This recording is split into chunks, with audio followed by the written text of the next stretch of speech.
Great light, my loves. Great light and love of living Father.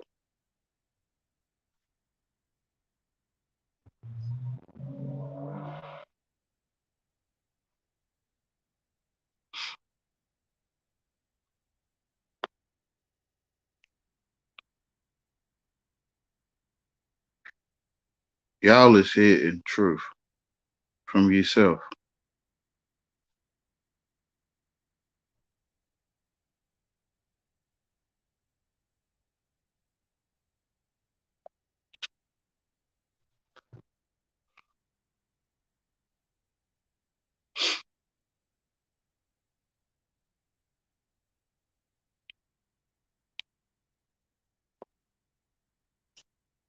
Hold on.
Great light, I'm back.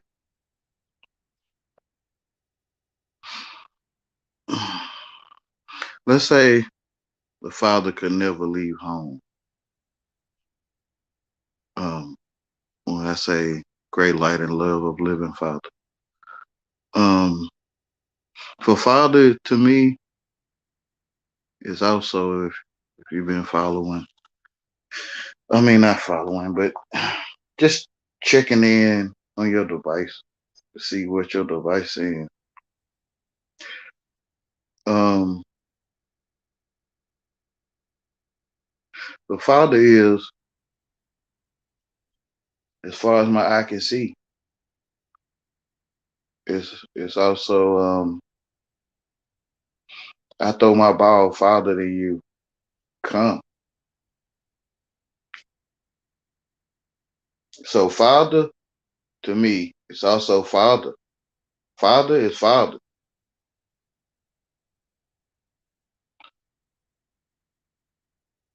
So say Father could never leave home, like or would never leave home and or could never leave home. Then Father will always be at home.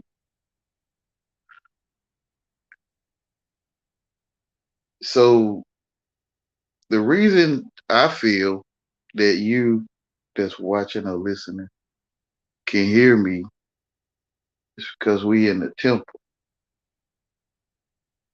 Unless you know the devices was made for you to be able to hear me, though you maybe could never hear me. Um, those that can hear me without a device, we in the temple, whether you comprehend it or not. What I'm saying. So in the temple, to me, Father is at home. Like, what if father could never leave home or would choose to never leave home? So as I speak with you in the temple, Father is also there.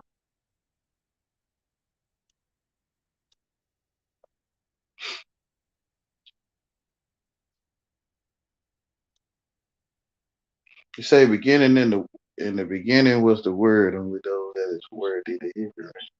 In the beginning was the word, and the word is God, and the word is with God. What proceeded out of my father's mouth is what's spoken.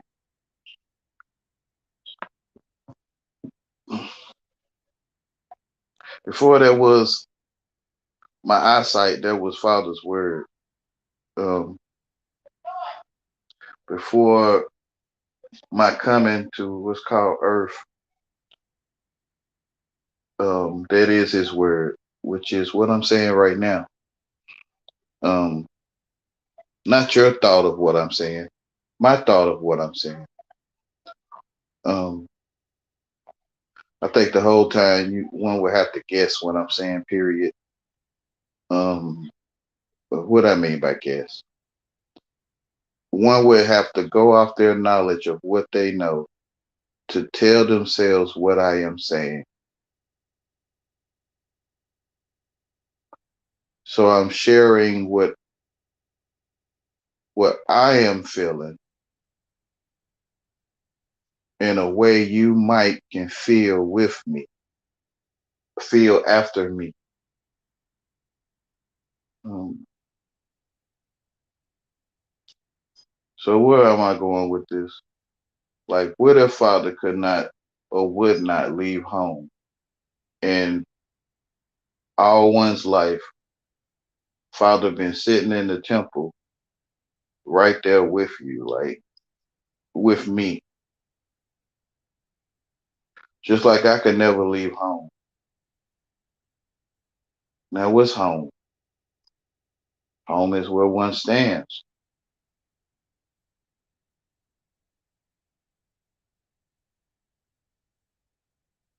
Where one stands is home. Stands, Stands, or staying, Stayin. One staying at home in the temple where one hears me. To me, that's home. So you could never leave home.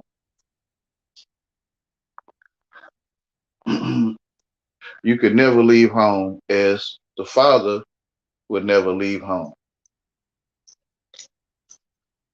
So truth is in your face, clear as light.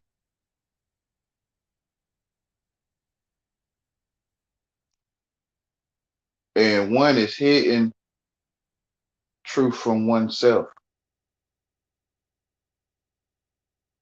We call it truth out here, you that's listening.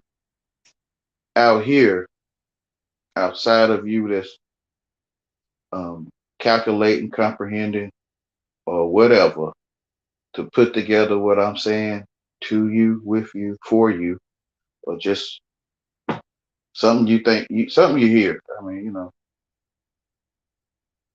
out here we call it truth.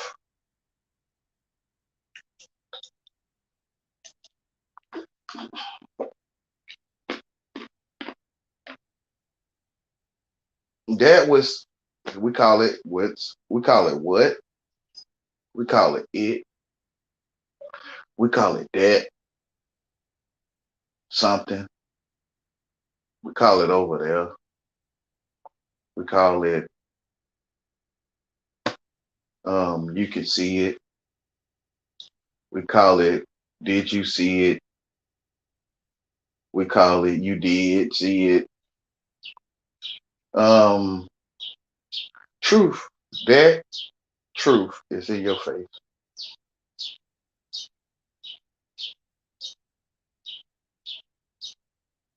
Clear as light. Maybe when you learn the language,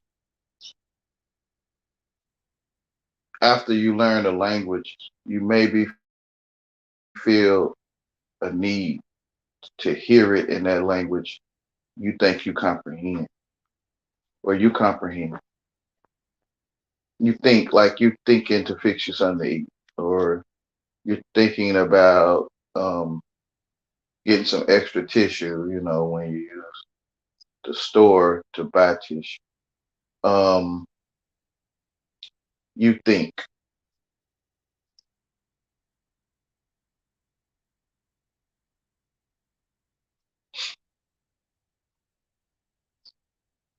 you think you need to hear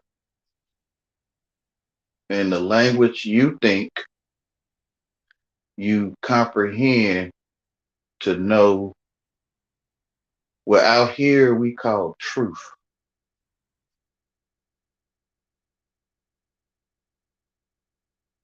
Truth in your face, and it's no way to say it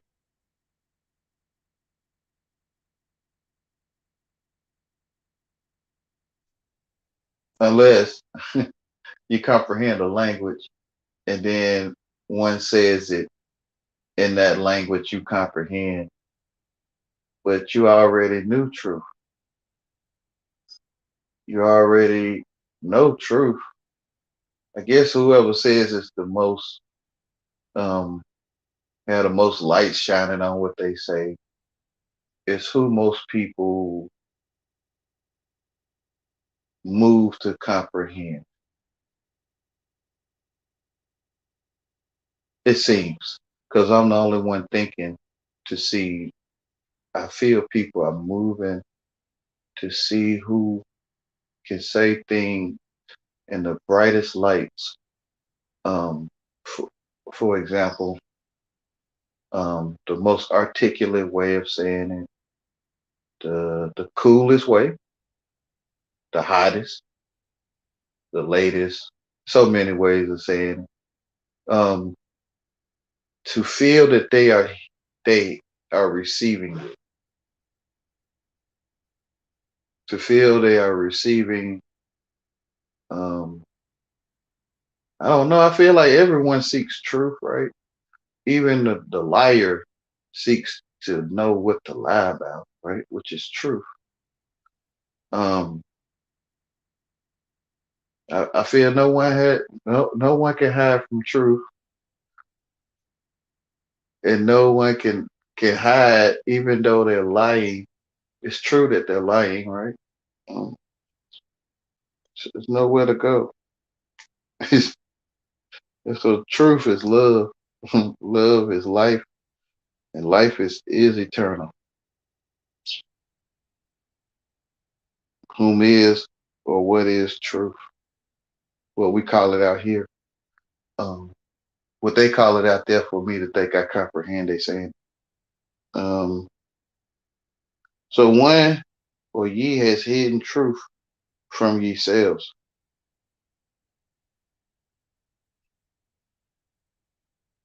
and maybe you need to hear and or have a way yourself to say truth that's in your face, that you know. Now, how to say it in English, I don't know. Spanish, I don't know. Any language man speak. I don't know how to tell you to say it, ask you to say it, need you to say it, and or want you to say it. I wouldn't even know.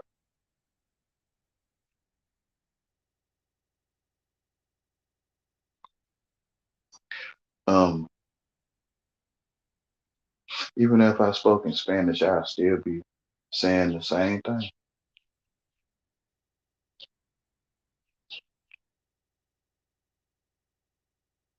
But I was gonna read the book of Ruth. I know that might have been a whole bunch of mess, man. It's only for those that can hear it, right? I think I was simply talking. Okay, this is the book of Ruth, chapter 1. Now it came to pass in the days when the judges ruled that there was a famine in the land, and a certain man of Bethlehem, Judah, went to sojourn in the country of Moab, he and his wife and his 2 sons. And the name of the man was Elimelech, and the name of his wife Naomi or Naomi, and the name of his 2 sons Mahlon and Chilion. Ephraimites of Bethlehem, Judah, and they came into the country of Moab and continued there. And Elam elect Naomi's husband died, and she was left and her 2 sons. And they took them wives of the women of Moab. The name of the one was Orpah, and the name of the other Ruth. And they dwelled there about 10 years. And Mahlon the Chilion died also, both of them, and the woman was left of her 2 sons and her husband. Then she arose with her daughters-in-law, that she might return from the country of Moab, for she had heard in the country of Moab how that the Lord had visited his people and giving them bread. Wherefore she went forth out of the place where she was, and her 2 daughters-in-law with her, and they went on the way to return unto the land of Judah. And Naomi said unto her 2 daughters-in-law, Go, return each to her mother's house. The Lord deal kindly with you, as ye have dealt with the dead and with me. The Lord grant you that ye may find rest, each of you in the house of her husband. Then she kissed them, and they lifted up their voice and wept. And they said unto her, Surely we will return with thee unto thy people. And Naomi said, Turn again, my daughters. Why will ye go with me? Are there yet any more sons in my womb, that they may be your husbands? Turn away, my daughters. Go your way, for I am too old to have an husband. If I should say, I have hope if I should have an husband also tonight, and should also bear sons. Would ye tarry for them till they were grown? Would ye stay for them for having husbands?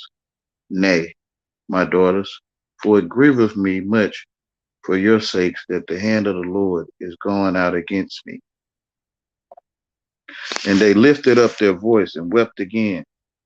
And Orpah kissed her mother-in-law, but Ruth clave unto her.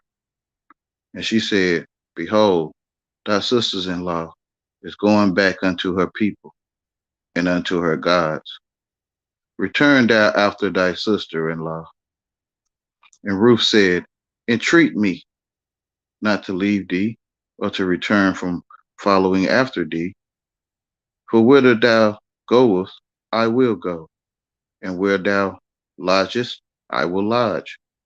Thy people shall be my people, and thy God my God. Where thou diest, will I die, and there will I be buried. The Lord do so to me, and more also, if aught but death part thee in me. When she saw that she was steadfastly minded to go with her, then she left speaking unto her. So they two went until they came to Bethlehem. And it came to pass, when they were come to Bethlehem, that all the city was moved about them. And they said, Is this Naomi? And she said unto them, Call me not Naomi, call me Mara, for the Almighty have dealt very bitterly with me. I went out full, and the Lord hath brought me home again empty. Why then call ye me Naomi, seeing the Lord hath testified against me, and the Almighty hath afflicted me? So Naomi returned, and Ruth and Moab, her daughter-in-law with her, which returned out of the country of Moab, and they came to Bethlehem in the beginning of barley harvest. Chapter 2. And Naomi had a kinsman of her husband's, a mighty man of wealth, of the family of Elam Eklich, and his name was Boaz. And Ruth and Moabitess said unto Naomi, let me now go to the field and glean ears of corn after him in whose sight I shall find grace. And she said unto her, go, my daughter. And she went and came and gleaned in the field after the reapers. And her hap was to light on a part of the field belonging unto Boaz, who was of the kindred of Elam Elech. And behold, Boaz came from Bethlehem and said unto the reapers, the Lord be with you. And they answered him, the Lord bless thee. Then said Boaz unto his servant that was set over the reapers, whose damsel is this? And the servant that was set over the reapers answered and said, it is the Moabitish, damsel of Naomi, out of the country of Moab. And she said, I pray you, let me glean and gather after the reapers among the sheaves. So she came and have continued even from the morning until now, that she tarried a little in the house. Then said Boaz unto Ruth,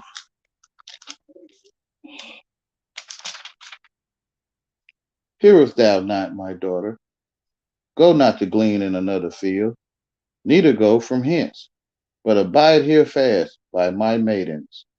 Let thine eyes be on the field that they do reap, and go thou after them. Have I not charged the young men that they shall not touch thee?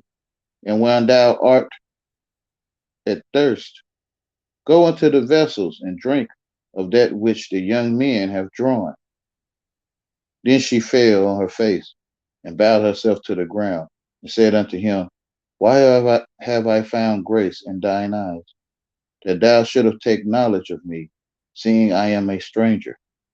And Boaz answered and said unto her, it has fully been shewed me all that thou hast done unto thy mother-in-law, since the death of thine husband, and how thou hast left thy father and thy mother in the land of thy nativity, and art come unto a people which thou knewest not heretofore. The Lord recompense thy work, and a full reward be given thee of the Lord God of Israel, under whose wings thou art come to thirst. And she said, let me find favor in thy sight, my Lord, for that thou hast comforted me, and for that thou hast spoken friendly unto thine handmaid, though I be not like unto one of thine handmaidens. And Boaz said unto her, at mealtime come thou hither, and eat of the bread, and dip thy morsel in the vinegar. And she sat beside the reapers, and he reached her parched corn. She did eat, and was sufficed, and left. And when she was risen up to glean, Boaz commanded his young men, saying, let her glean even among the sheaves, and reproach her not. And let fall also some of the handfuls of purpose for her, and leave them, that she may glean them, and rebuke her not. So she gleaned in the field until even, and beat out that she had gleaned. And it was about an ephah of barley. And she took it up and went into the city, and her mother-in-law saw that she had gleaned. And she brought forth and gave to her that she had reserved after she was sufficed. And her mother-in-law said unto her, what hast thou gleaned today? And where wroughtest thou? Blessed be he that did take knowledge of thee. And she shewed her mother-in-law with whom she had wrought, and said, the man's name with whom I wrought today is Boaz. And Naomi said unto her daughter-in-law, Blessed be he of the Lord, who have not left of his kindness to the living and to the dead. And Naomi said unto her, The man is near of kin unto us, one of our next kinsmen. And Ruth and Moabitess said, He said unto me also, Thou shalt keep fast by my young men until they have ended all my harvest.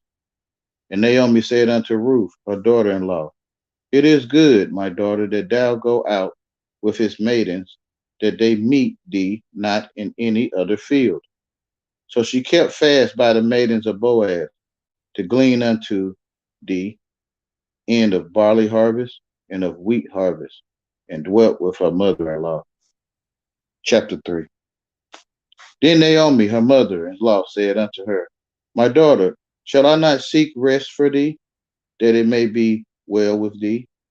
And now is not Boaz of our kindred, with whose maidens thou wast.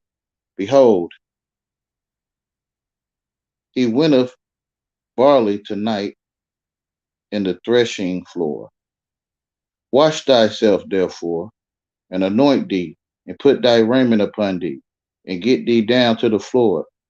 But make not thyself known unto the man until he shall have done eating and drinking.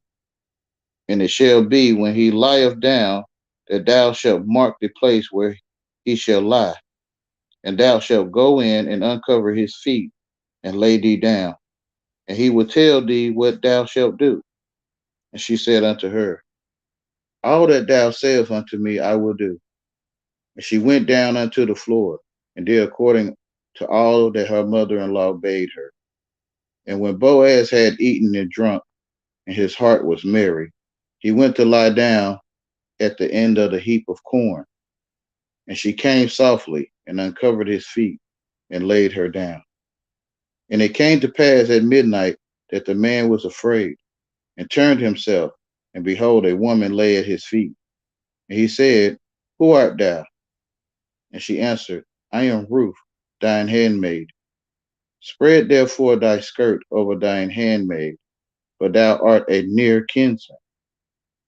And he said, Blessed be thou of the Lord, my daughter, for thou hast shewed me, or shewed more kindness in the latter end than at the beginning, inasmuch as thou followest not young men, whether poor or rich.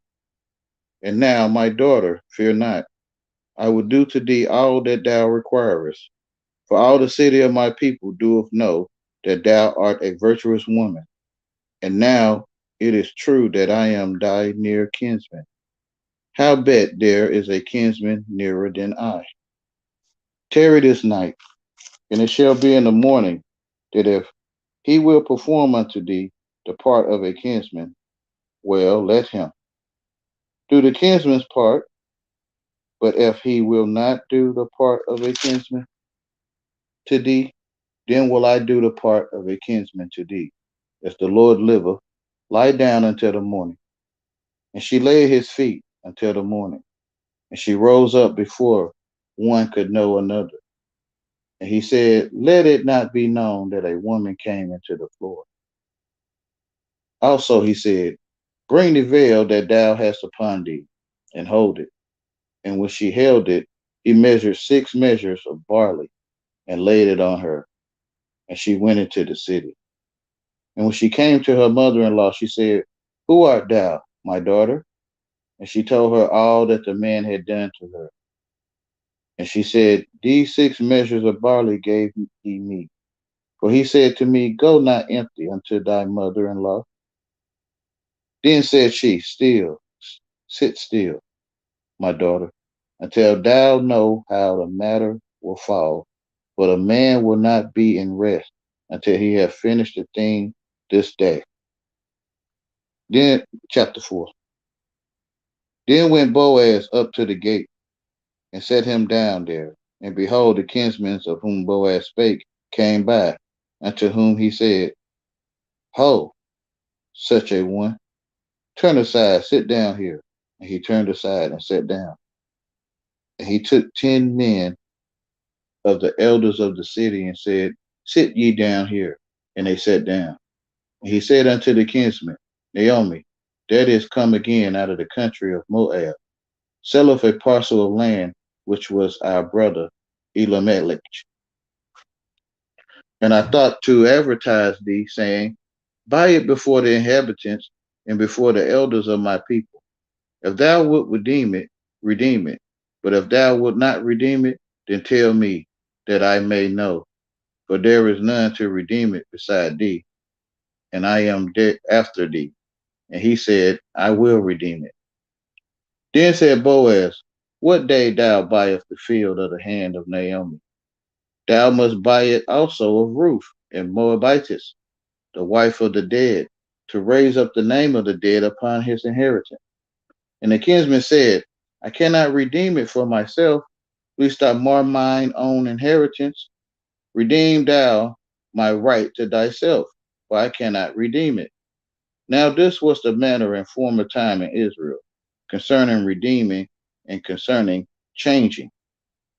For to confirm all things, a man plucked off his shoe and gave it to his neighbor, and this was a testimony in Israel. Therefore the kinsman said unto Boaz, buy it for thee. So he drew off his shoe.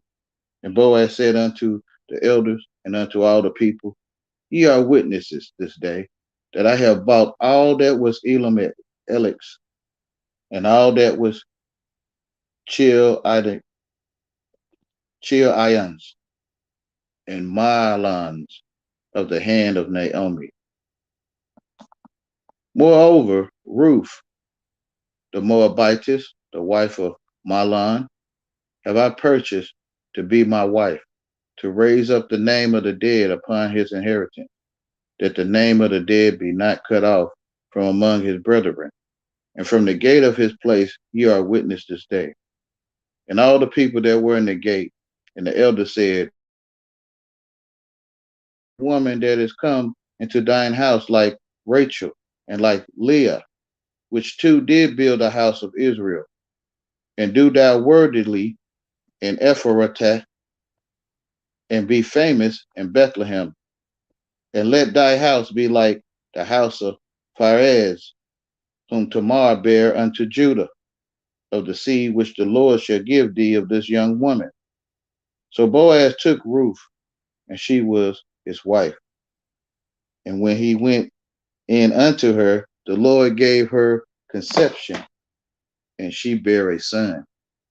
And the woman said unto Naomi, blessed be the Lord, which have not left thee this day without a kinsman, that his name may be famous in Israel.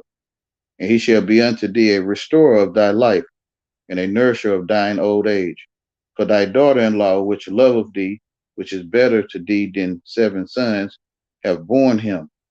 And Naomi took the child and laid it in her bosom, and became nurse unto it.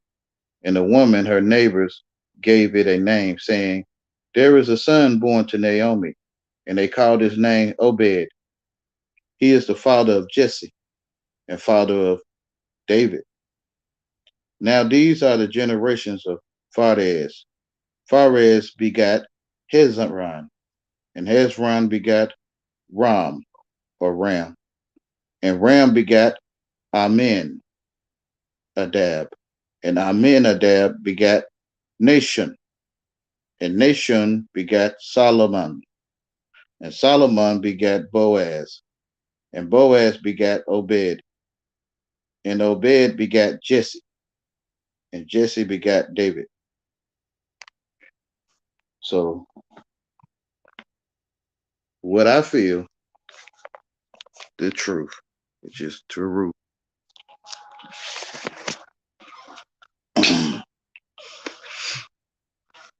Turn to Ruth, page chapter 4, right? Turn to Ruth, chapter 4, which is Turn Truth, chapter 4. Truth is in your face, literally.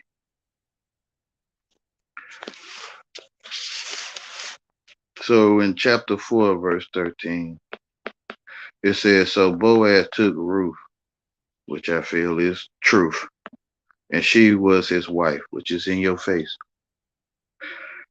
And when he went in unto her, the Lord gave her conception, which is how you see. And she bare a son,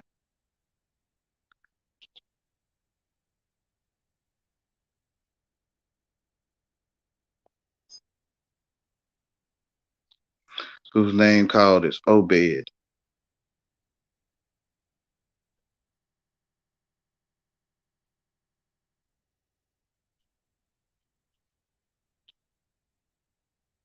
So say the father could or would never leave home. Then you that can hear me, we in the temple. That's why you can hear. That's why you can hear people talking.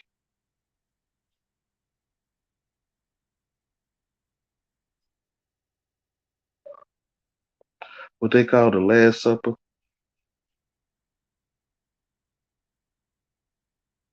and the Last Supper painting.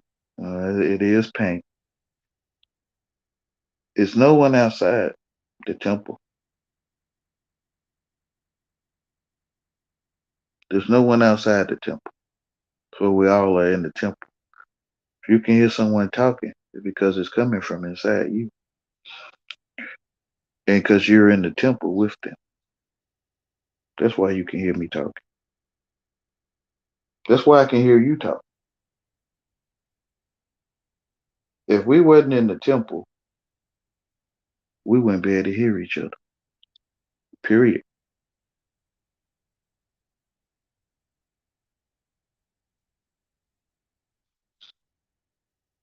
Because truth is in your face, like there's a finger pointing in your face, like you open your eyes, there's a finger right there. It's in your face like a finger pointing inside of your face. And like when you think you lost something and you realize it's in your face, it's in your face. It's all of the above. That's if you can feel me, right? Because you already know truth. I just might be saying it in a way you comprehend.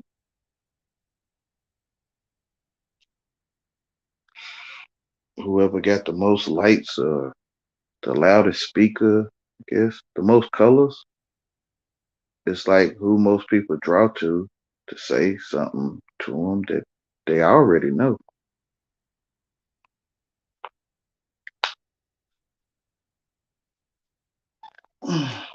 Hold on.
So when you come back to your wife,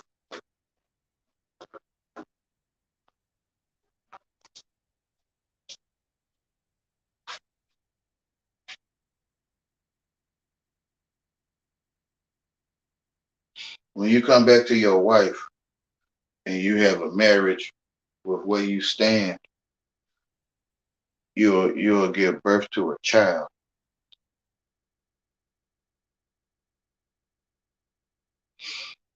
Where you stand is your kinsman. You realize that you're the only one that can see. When you realize you're the only one that can see, or you're the only one that can hear, you ever heard anyone talking. You realize your kinsman, which is where you stand, what I feel is Boaz, and then you marry your wife, which is the veil that we call what the Lord called the firmament. Um, he said he separated the waters from the earth, and he called it he sees. So he sees, um, to me, is that veil, which is your first love. And when you marry your first love, whom you left, you come back home, you left your first love and went into the world. And you went on what's called an expedition or an adventure, um, to hear the one with the most lights or loudest speaker, got the most colors, to basically tell you something you think you comprehend, which is the world.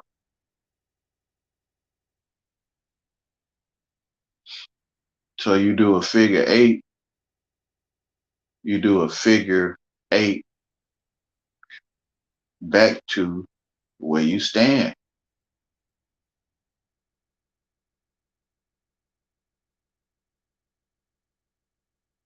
which is Diana, they call it DNA. Diana, and you keep the dead because you the only one that know who lived,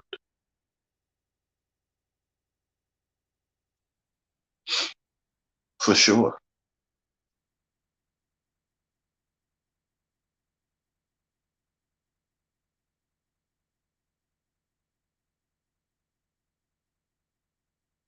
When you learn a language, you come under spells. Literally. You come understand how to spell. Literally. And it's kind of like the language is the money. Language is money. And they tell you though, money talk. So language is money. And if you didn't have the language, though you had what they call money, dollars, how would you order a hot dog?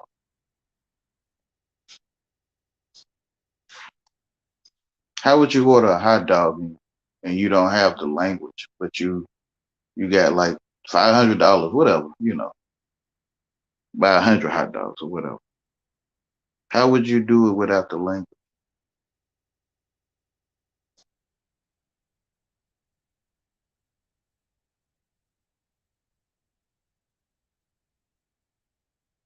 How would you order you an apartment or a mortgage?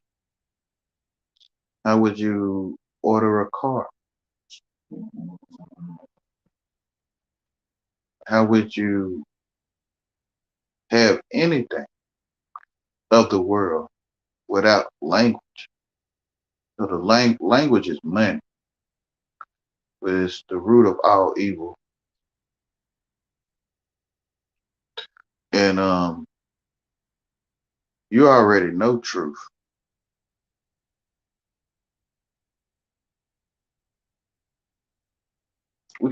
That's what we call it out here. We call it truth out here.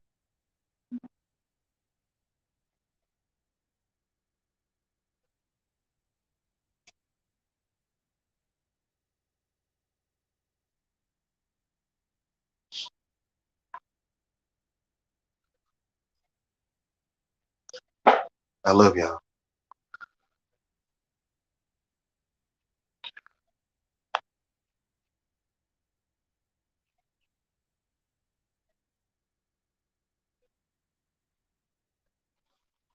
I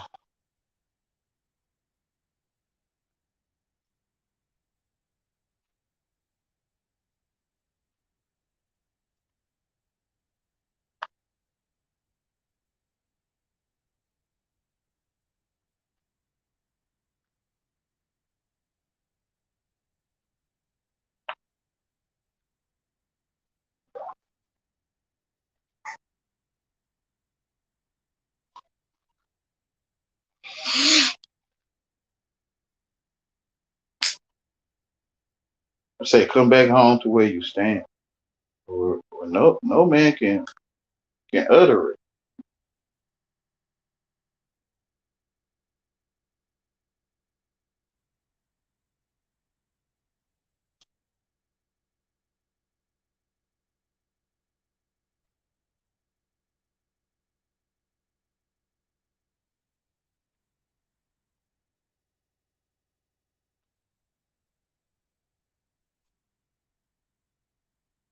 Took wives of their choosing, for the sons of God seen the daughters of men and took wives of their choosing. And this gave birth to the Nephilim, or the Inephilim,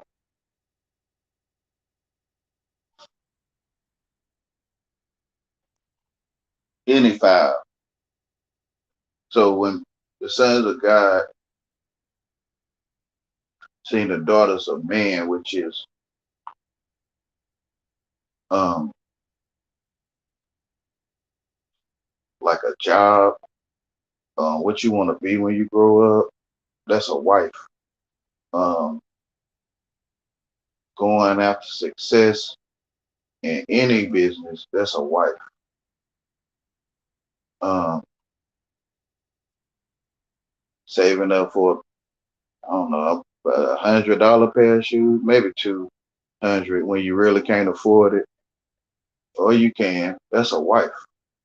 So when sons of God seen these daughters of men, of mental, daughters of mind, worldly knowledge, he took wives of their choosing.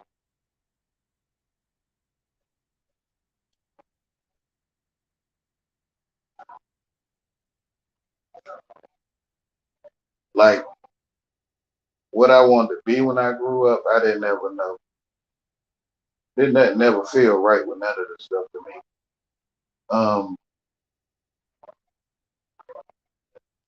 but I did think to have the garage and the house, um, images that I seen in magazines and TV. I could say I took that as a wife,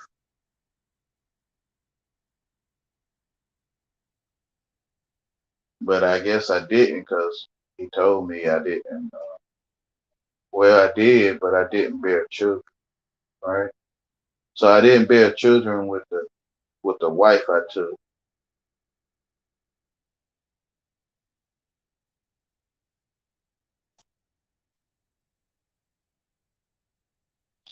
It's kind of like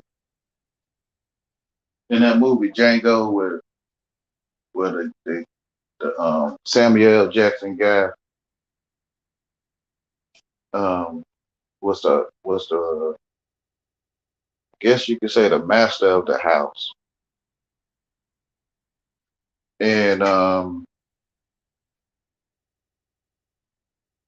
he took up can I call it butler or um, the head servant or whatever. He took that what's called a position. They call it position, right? They call it position. He took that position and made that his wife.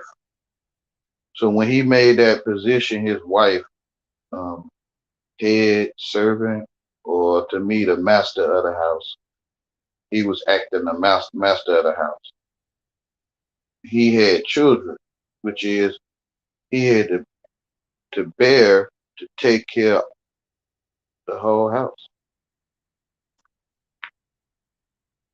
So it's kind of like that when you take a wife of the world. or the daughters of men, which create the Nephilim and or the giants, the ineffable men of renown, which gave birth to the men of renown, right?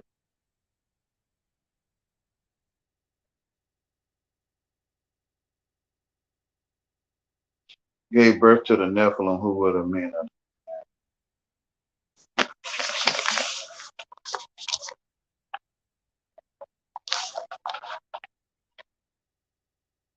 When you come back to,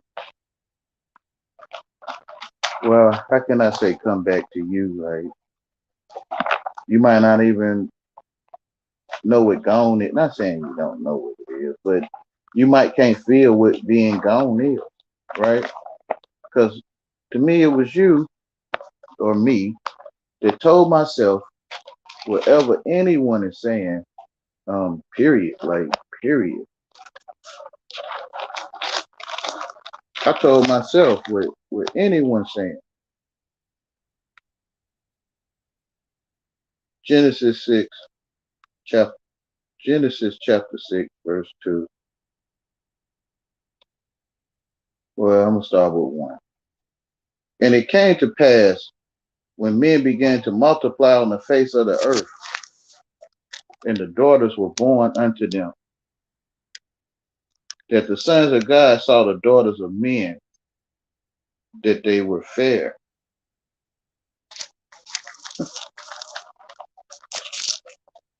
Like, how you spell fair? Like in the world's fair, is it Fair, or is it Fare? Ain't it Fair?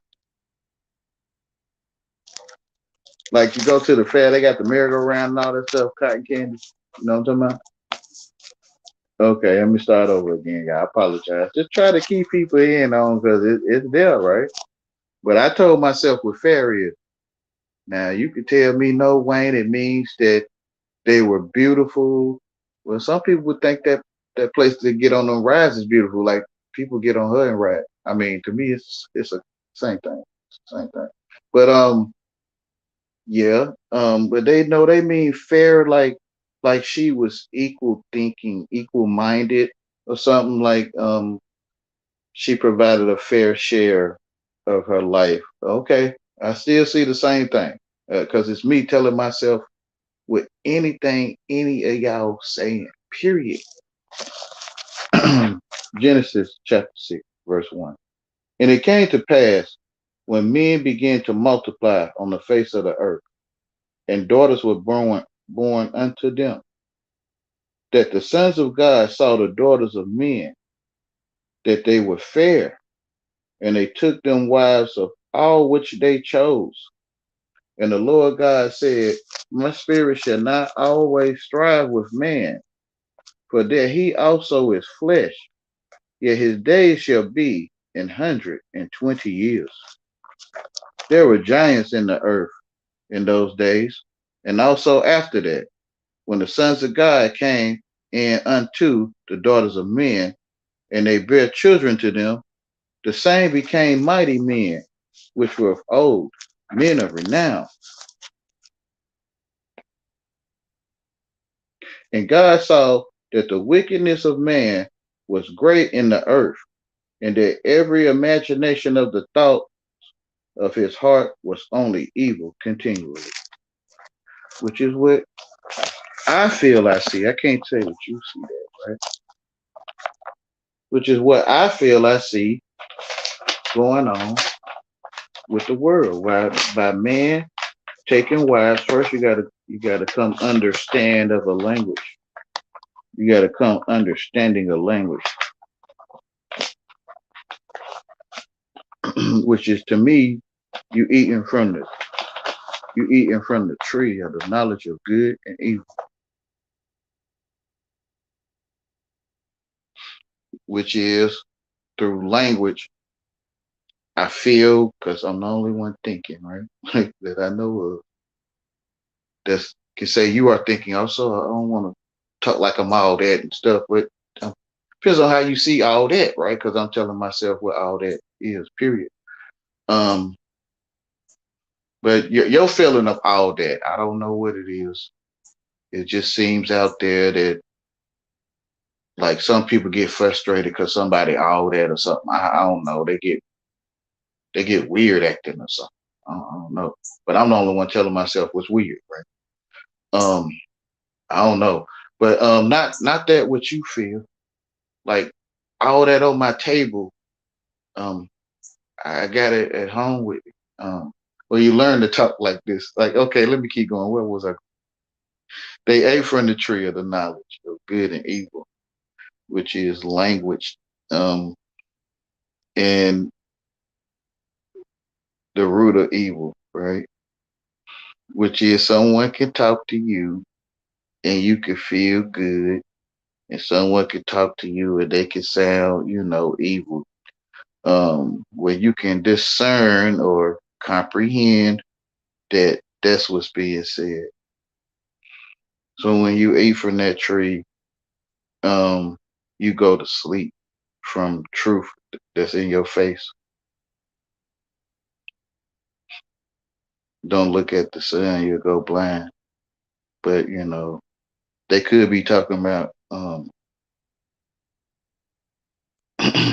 Jesus, right? They could be talking about Jesus, um, the painting of what's called a sun called Jesus on a painting. And if you look at it, you'll go blind, like literally. Like I don't know if you get what I'm saying. So they could be telling you, um, I feel you being told truth, no matter what anyone say. Like, for God said, if any man speak of, look at him as an oracle of God. So I feel everyone saying truth because I'm the only one that comprehend, or I'm the only one that told myself what any of you saying. So even if you felt like you was lying inside, like you would tell me a lie, like Wayne, I'm gonna tell you a lie, and it's gonna be a lie. I could still make it true because I'm telling myself what you saying in the first place. But you that's lying, you the only one lying. I mean, you the only one know you lying. You the only one know how it feels to lie.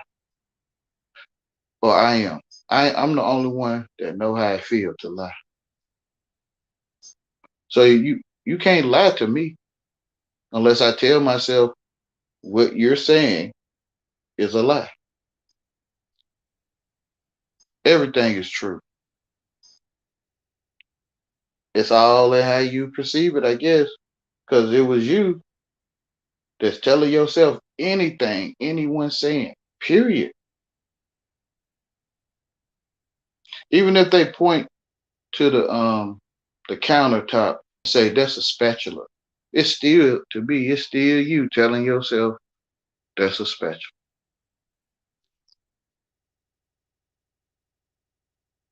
Like you ride down the street with your family and somebody in the car, friend or family, say, that's the school I went to. It was you that hear them. It's you telling yourself what they saying to you, period. Like, period. This how you when you if the sun sets you free, you are free indeed, like literally. So this how this is if I'm saying it to someone that comprehends in a loving way. People that comprehend it and don't have love, they mad. They don't like what I'm telling you. But people that have love and they comprehend it, um, if the sun sets you free indeed. They ain't telling you under spells. Like, I mean, to me, they ain't. They is telling you though, right? It's kind of like the pastor. I don't know. All of it could be all of it, but I'm the only one who think I witnessed some pastors, right? Right? Like you kind of get what I'm saying. Um, it's like, well, your teacher told you, your mama told you, and maybe you told yourself, so maybe he don't have to tell you, right? Like he don't have to. Like I don't know how to say it. Maybe it's like you was already told, but since you think you comprehend, come on. Like I don't know how to say it. Like what I'm doing right now, right? You think you comprehend, Wayne? Come on. Like you feel what I'm saying? But they don't have to, I guess. Like it's not like it's a punishment because they won't tell you understand how to spell. Like you said. It's kind of like the serpent eating his tail, literally. Like the serpent spits out a sentence that says, "You understand how to spell," and it come back around in his mouth. That what I'm saying in English, like I'm saying it in English, I think, and you might comprehend it or not in English. And it's like in that language, how can you be under spells and you comprehending what the person's saying in the spelling, right? So it's like a serpent eating his tail, which is that serpent, which is the tree of the knowledge of good and evil. It is. And these people ain't telling you, but I don't, how can I say they ain't telling you, right? Because you're being told, like some of you will answer say, you know how to spell or understand how to spell. Um, like you literally being told, Wayne, how you have well, for one, truth in your face, right?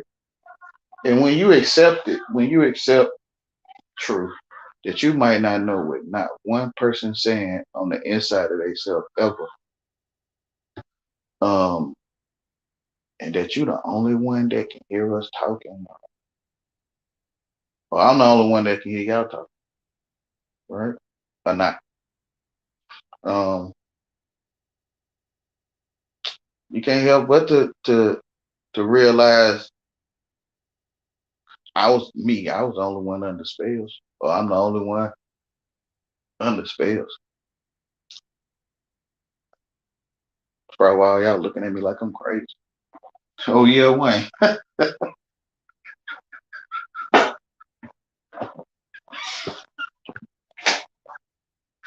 Because I realize I'm the only one thinking. I don't know about y'all. I'm waiting on y'all. I'm still experimenting, having a mental experience. Wonder how y'all gonna react to this. Um, I'm the only one thinking, y'all. Um, can you relate to me or sitting here waiting on y'all reaction, right? Like you feel what I'm saying? Y'all gonna act weird or you gonna I don't know.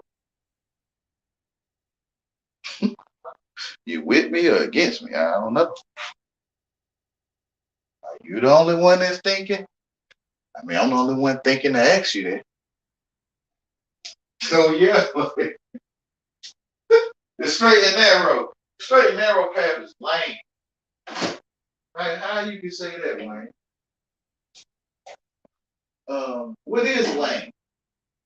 Lame is someone that doesn't or has the ability to stay out of trouble, which is called goody two shoes, or handicap, which is the same thing. A lame is a handicap. Um, all of the above, like with the people that's bullying people that bully people, they bully lames.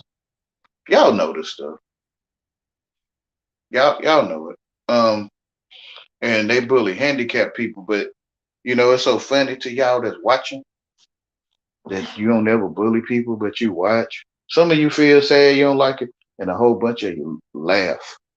Um, they sitting there bullying a handicapped person, which is lame. A person that what was the first definition, Wayne? A person that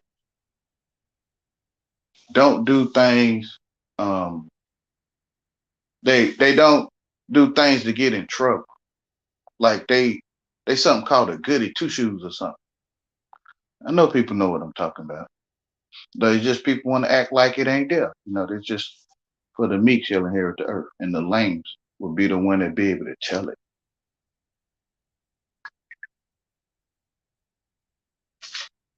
Why you think it's a firewall? It's a firewall. What they call it? Pop up blocker. Literal. It's a literal pop up blocker and a firewall right there. As soon as a lame try to express something. Literally, like it's literal. You think thousands? I mean, you think at least 30, maybe 30 due to maybe the subscribers. My subscribers probably natural. They probably straight natural. It ain't no gimmick or you know what I'm saying? Probably. But imagine 1,000 people getting a notification for me. Whatever. I can probably say 100 due to is 100 subscribers or more, right? But I'm just saying, firewall, literal. So when the lane try to tell you you the only one that can see and all this stuff, the ones that's there to block it, pop up blocker, and the firewalls that's mad that want to bully him. His wife left him or something. He can't keep a girl. Or, y'all know all these strange things, strange reasons people hate other people because they ain't got something. I never did get how they can see him in the first place. I thought I thought they couldn't see lames. What you mean? I thought the way they got a busy life and they got so much to do and shopping and they got one or more girls or one or more guys. You know what I'm saying? They gotta, go to the gas station, get gas, go to the restaurant where they cook in front of them and stuff. They got all stuff to do. I think they ain't got time to be seeing nobody that's lame, period. At least how they talk. But I'm telling myself what they saying though, right? Period. But at least how it seemed like they talking. It seemed like people that don't like lames would never be able to see them. It seemed like the one with the most lights or the loudest speaker, more colors to see. When you went into the world, you made a wife with these people. Like, and say you like Kiss, with they heavy metal or rock, whatever. You made a wife with Kiss. Say you like what they call that the Doppler machine they use to predict weather. Then you made a wife with the Doppler. Say um even if you like went and built one, or you worked in the factory that make them, or you was there when they installed it, right? Still say you like man, I be want to say all this stuff. It's a way you can say it without what's they call that?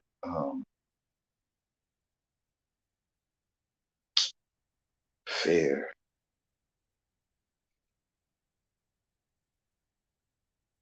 fair. Say you like the fair, right? Where they got the merry-go-round and stuff. That's a wife.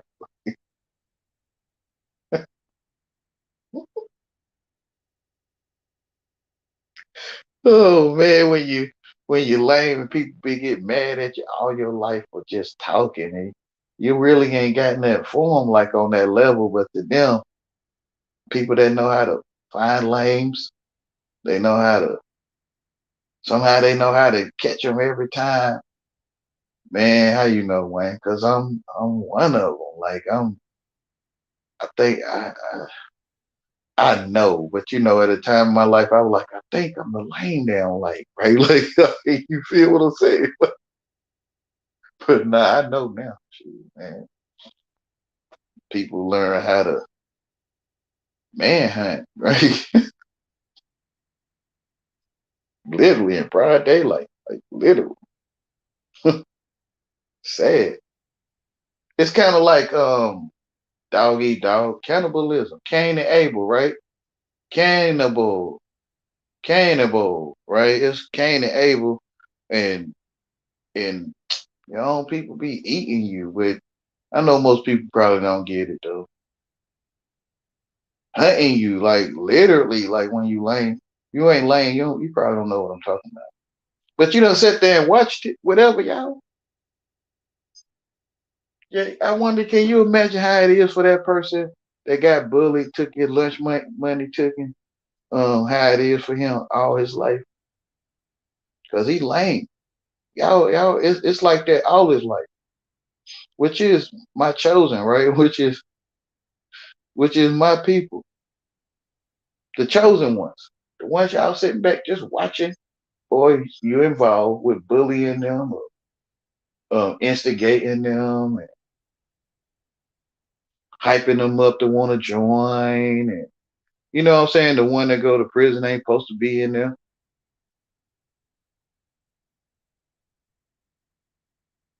I mean, if he did things to get in there, hey, say, hey. But sometimes some it's lames in there that ain't supposed to be in there. They ain't did that. We all know this though.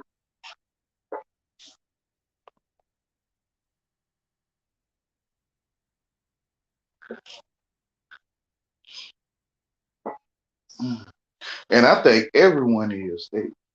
They joined the world and they had children. And now like how they gonna pay their rent, which is they ate from that tree, and they had a enmity between the serpent and the woman. They had a relationship, and the language you talk. Will the snake eat his tail? What you mean?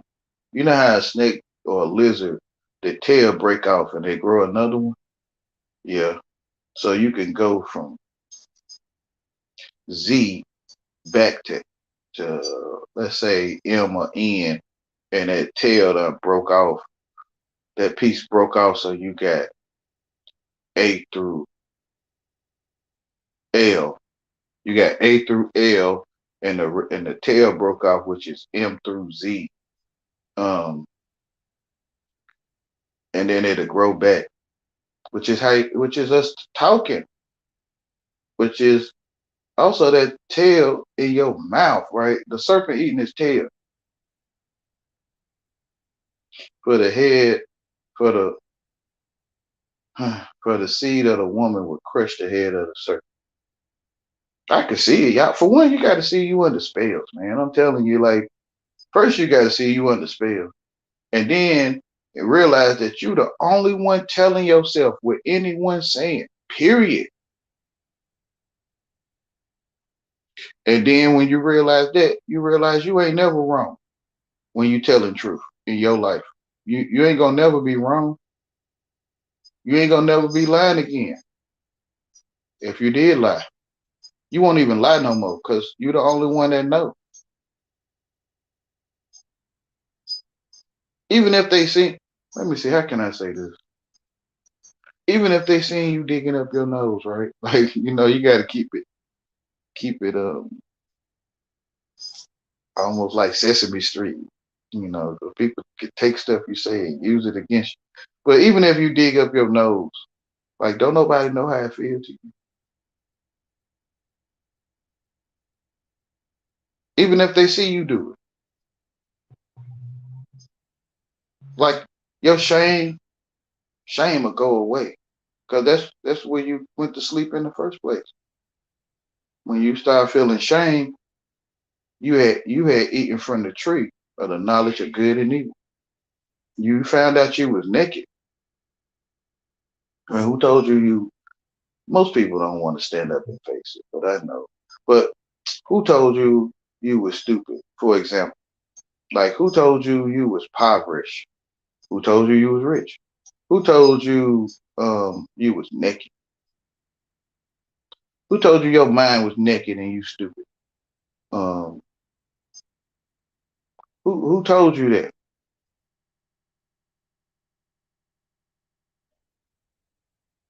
So when you started feeling shame, which most people, it's gonna be shameful to step up and say they felt it, right? When you started feeling shame, you surely did eat from the tree, and you did what God say would happen until I come and tell you, if you can comprehend it, until the moment where I come and tell you what happened, what happened with you, and you went to sleep. God say you will surely die. So when you start feeling shame, you had already eaten from the tree. Period. He say when he took the rib from Adam and made woman and this would be flesh of my flesh and bone of my bone. And she would be called woman because she came from man, and neither one of them felt shame. Neither one of them. But when they ate from that tree,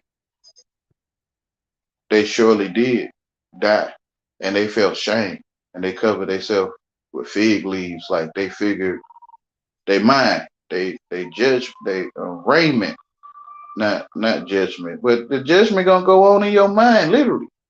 They raiment and they covered their self with fig leaves, which is their garments, which is your mind,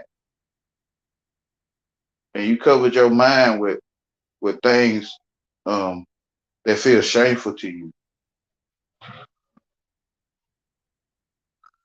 which is you surely did go to sleep, for you have the knowledge of God, for you would know good and evil. Right back to the language, right? When someone talking, you can hear something good, and when someone talking, you can hear them talking evil. Because for one, you told yourself what anyone is saying, period. First, you got to realize you Adam and Eve. Also, that you ate the apple off the teacher's desk. Um, and it's not a physical fruit; it's a application. They got an Apple iPhone application for that. Man, they put it in your face. For God will not be mocked, right?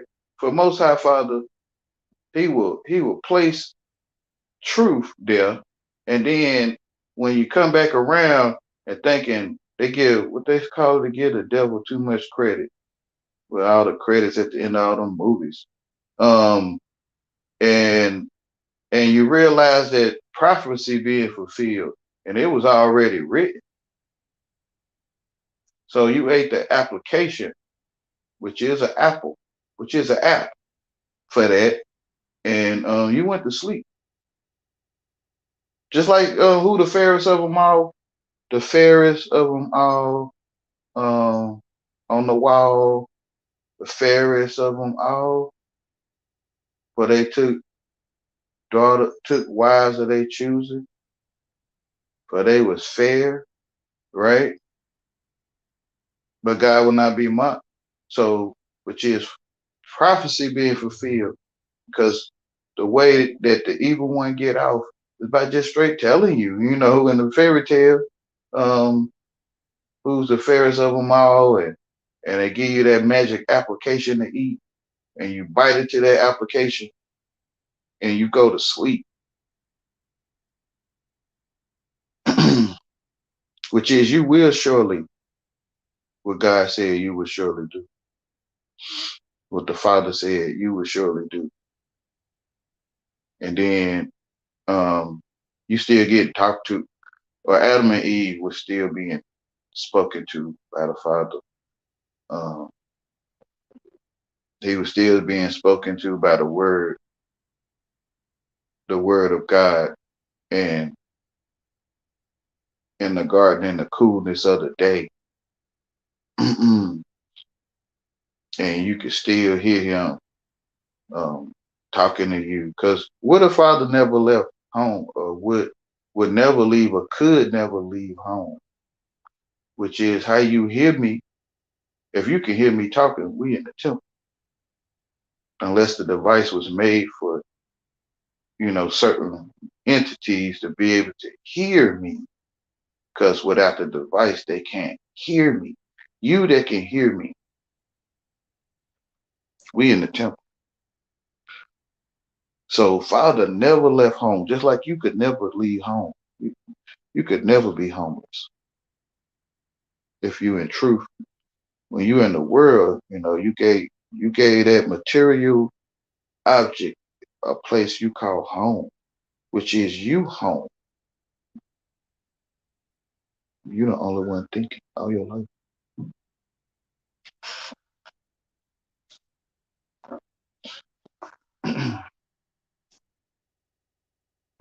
Why they don't want to share that with y'all? Distracting you with people getting smacked, and people going to jail for foolishness, and that was foolish in the first place. And whoever got the most lights, the loudest speaker, or the most colors, I guess. That's why they love that color celebration, because the children of Israel um fell asleep eating apples, and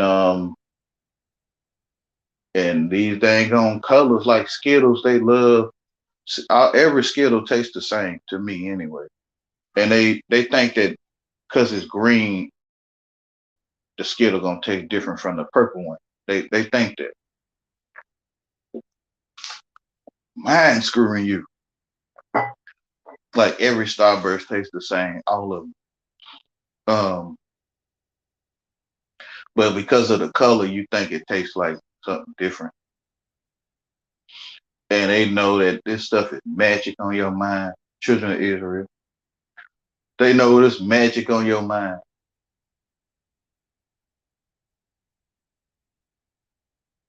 Where your screen turn different colors, and you can want something to eat, or want to get that doll set for your child, or you could want to go to that concert show, or I don't know, shoe store, whatever. Colors. Where there's only one color, the screen is one color, and you think you see when they say that TV, what they say, like over 100 colors or something, pixels, man, yeah. When you thinking you seeing all these different colors, there's only one color on that TV. Or they say three, it's still really one, because when you cut it off, it's all one color. But they say green, red, and blue, or is it yellow, red, and green? Them the only three colors you can see on that TV, but you think you see purple and turquoise and white, even the dark. It's really only three colors they say that you can see on the TV, and they just mix them together. You know, when your TV messed up, it had that green line, that red line, and that blue line. Like when your TV mess up, and especially the old ones. You remember that? Okay, so they mix them colors together, and it seemed like it's yellow. Like you see a yellow banana when they use green, blue, and red. It look like a yellow banana on screen, but it's really just one color though, which is magic on your mind. And why they celebrating um, colors, um, what they call unicorns and stuff, children, because God's people, chosen people, really think and believe they can see people on their TV. I'm gonna just say it simple. They really believe that they done heard who I could say I don't know, any of them characters, right? That they ain't never witnessed in their real life. They think they heard Whitney Houston sing for real. They think they heard it. No, that was your device or your TV with the speaker working properly or not. And you think you heard Whitney Houston sing before? You think you have, unless you went to the show. You know what I mean. So the children of is real, like is real. They think that they heard these people singing and talking before. They think they seen them before.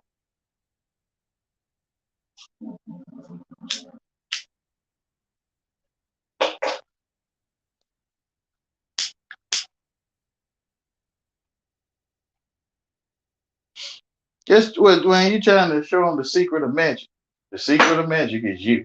Right? What's the secret? They say that the secret of magic, and what they won't seem to be telling you, because it's you that think you see people disappear or not. Or you see them pull a rabbit out of a hat, like you the one that see it. You seen that trick before? Yeah. Okay, you the secret.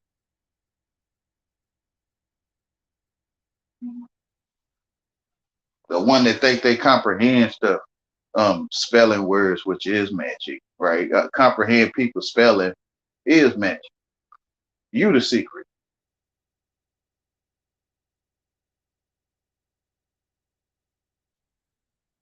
The secret they won't tell you. They telling you, right? They put in the headline, the secret they won't tell you. Right?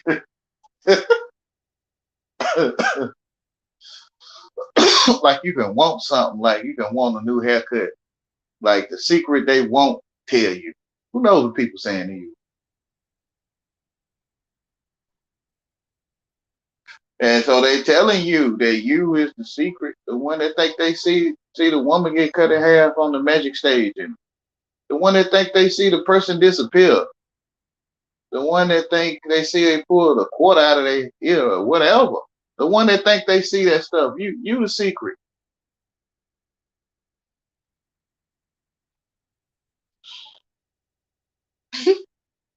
So they think magic on the TV when the smoking mirror is the TV itself. Right? They think the magic is on the TV, like I don't know, sparks and smoke. When the TV is the smoking mirror, like the TV displays the sparks and the smoke, and it displays a mirror, like it displays it, like it acts as if it's a mirror there. It acts as smoke is there and sparks. It acts. It's only one actor, which is that device. But people think they seen many actors before. They really think they seen that. Well, his face changed, the image of the beast, and they some people call they rig. They call they rig, which is a CPU, a beast. Some people call it that, and it changed voices. If it had life, it'd be innocent. What you mean, Wayne? Like if those things that have no life in it but act as if it does had life, it would be innocent. Why? Because it ain't no one there. So like the tell eye vision is telling you that it's a vision and it's no one there. Like so, it's kind of like a parasite worm that slither around with a screen on his head. Man, they show you this freaky stuff, right? With a screen on his head, just showing you the TV show Cops, for example, or the Cosby Show, right? It's just slithering around, showing people um, Cops or the Cosby Show, another assorted things people think they see. And if it had life, it would be innocent. Like God asked the serpent, and the serpent said nothing.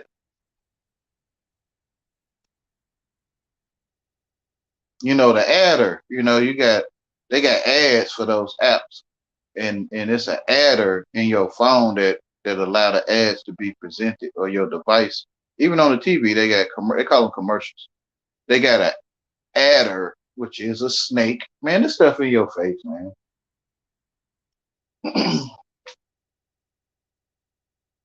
That when one comes out of the wilderness, when he come out of the wilderness, he gonna tell you stuff like with the living word, with things that live, but you can't see the burning cow. The cow, what was it made of? A metal, though, right? You can't see the cow furnace that the people send their children into the into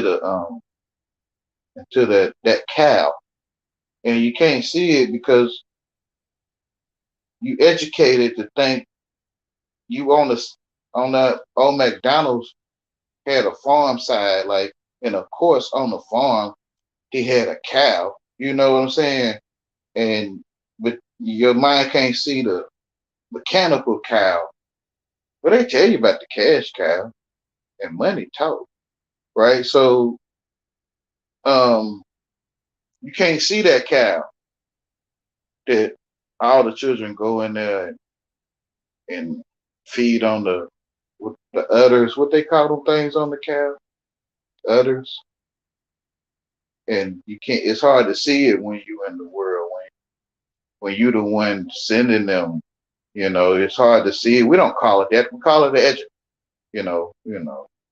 And when a person come out the wilderness and they start talking to you about truth in the word that lives language, it's gonna be hard for you to hear it. Some of you gonna get it. Some of you just think I talk crazy, which is you supposed to think I'm talking crazy because you ain't supposed to be able to hear it. But you that can hear it, you have a what they call it, a ribbon in the sky. There's a ribbon in the sky for our love. Yep, that's what you have if you can with love. If you can hear me and you got hate, then you gonna stop hating. Oh yeah, man. I'm just saying your common sense just gonna just tell you if you can hear me, like you can feel me, and you don't have love, like you work with certain things and stuff, you're hard to change. But if you just hate me, you know what I'm saying, you ain't even thinking about what I'm saying. You just just don't like me, right? You can't hear me. For one, you're choosing not to. But if you do and you can hear me, your heart will change. And if you have love for real, you could just hear me. Like who would have known love would be the only way you could hear truth? Like say wait. Like,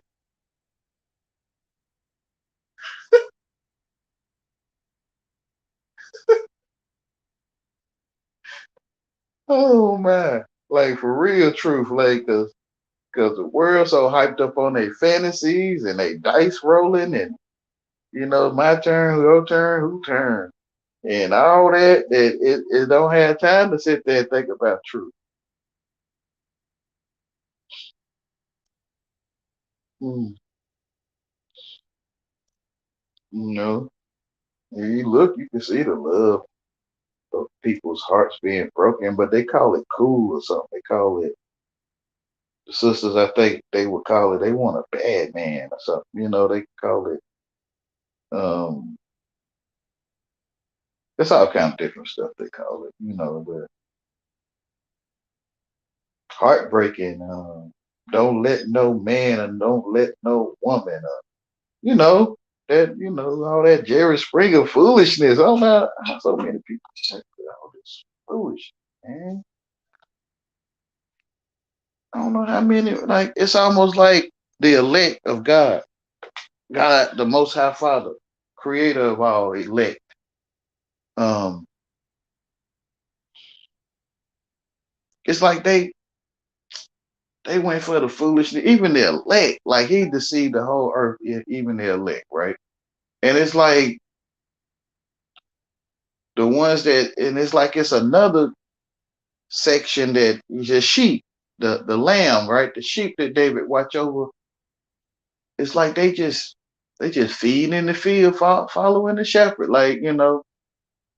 and it's like it's just blank mindedness. Like it's just not in no dishonorable way to them. Like um,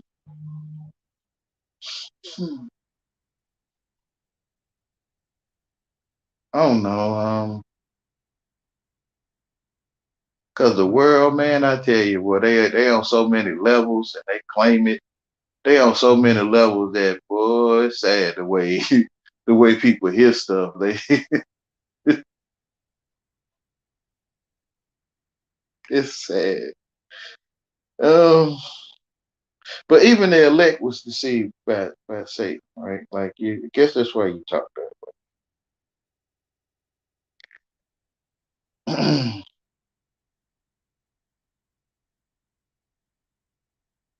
Both of them, like most high fathers elect in the world actors, the world act. The world is a stage characters. All of them, every last one, but the Son of Man, the Son of God, who is a child of the Father, as we all are.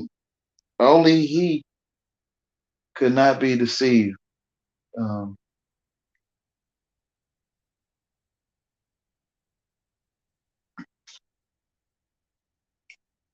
Even the ones that's gonna see it right when they can receive it. The elect.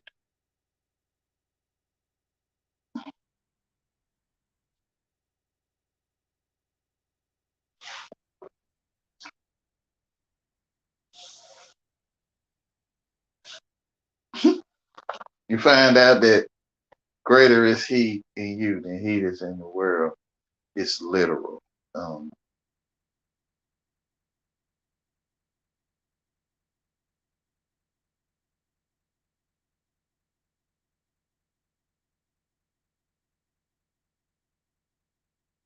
it's like it's literal, but only those that's living it will know. The meek shall inherit the earth. Only those that's living lame. But Paul was lame too. Who was Saul? Saul Saul was lame. That's why he could become Paul. To me, why he could become Paul in the first place, because he always was lame.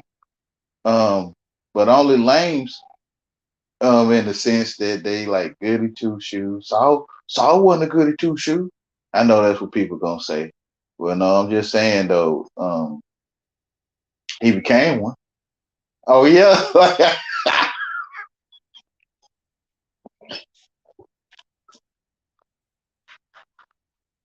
he started off as one. I guess they won't tell you that part.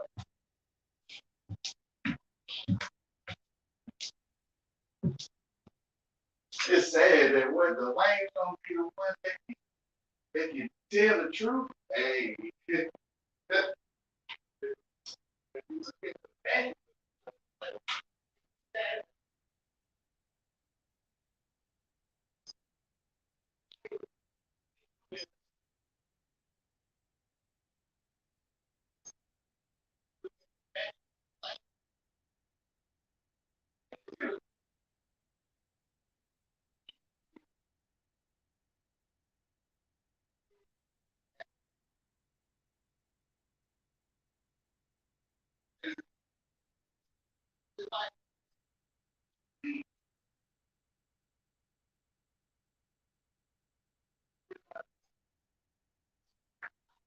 you realize real magic, not that, not that mess I think I see on the TV,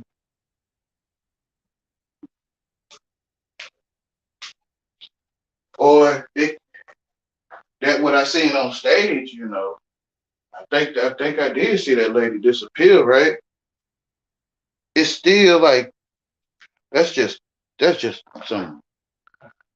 If it is, it's distraction magic.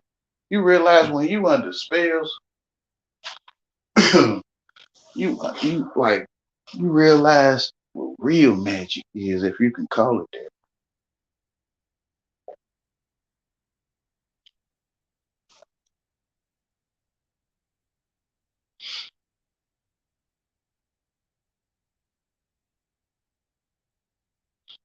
You realize like you got blinders on. Um, cool. You got some cool shades on, even if you don't wear shades, and you can't see.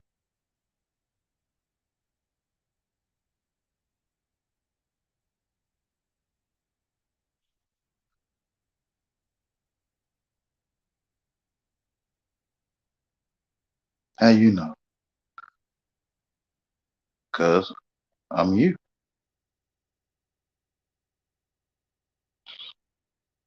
Remember, if you can hear me, it's because the device was made so that you can hear me, or we in the temple. Um, that's why you can hear me.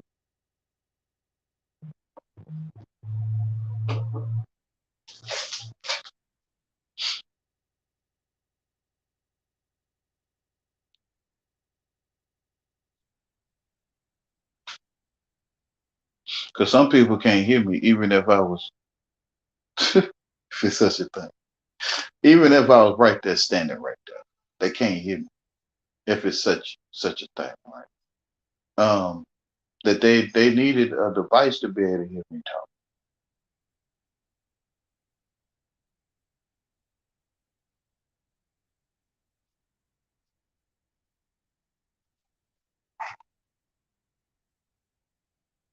They know it.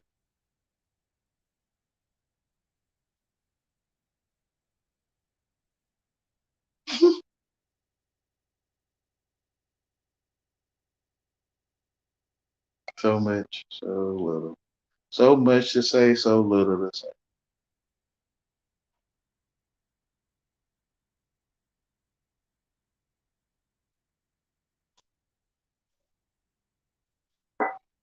And I ain't got to say that. Truth in your face.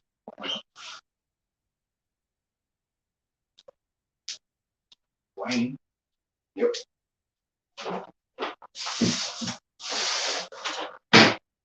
I know that it's all mine.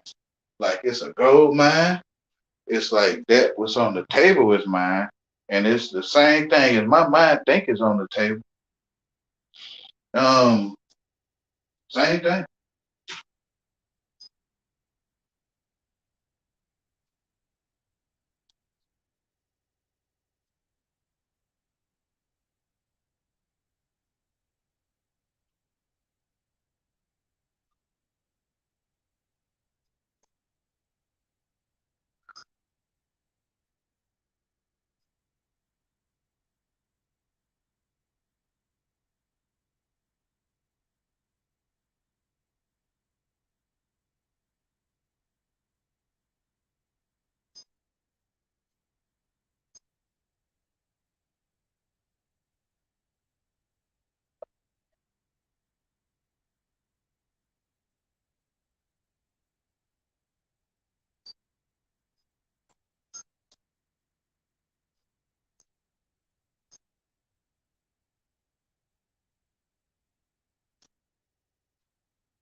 Great light.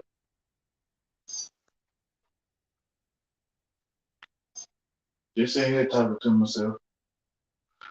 As I think we all do. I don't think we all know it though.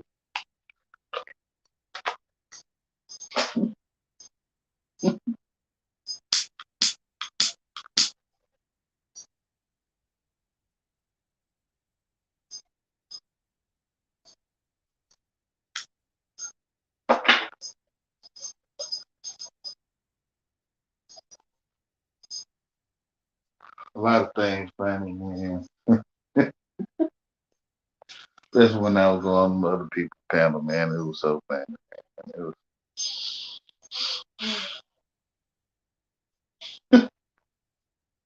only I know though.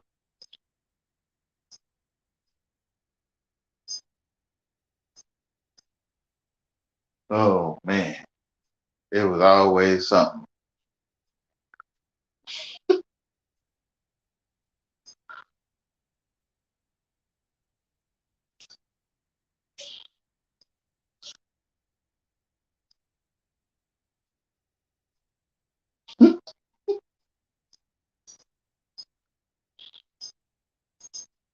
There's one guy named Richard. He,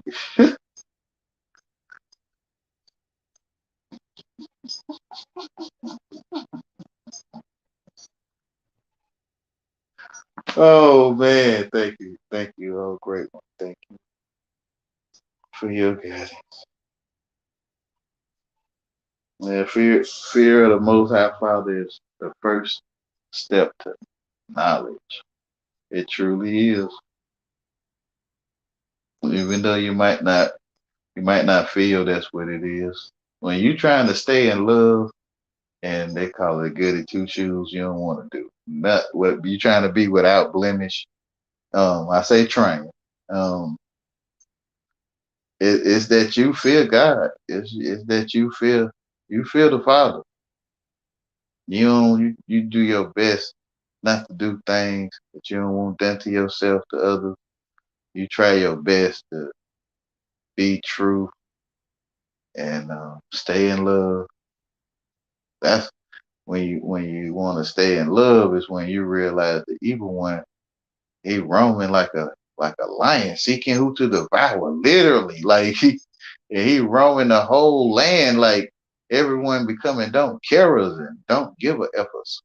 And you trying to hold on to your love because you can see he is roaming, like literally, like seeking who to turn into a don't carer.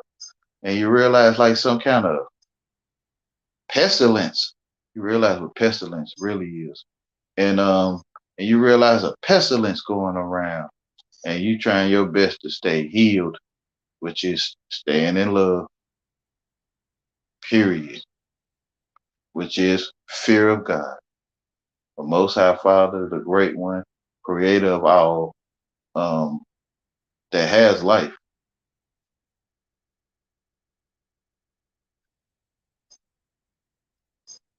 That is, that is fear of the Father, which is the first step to knowledge, which is the beginning of knowledge.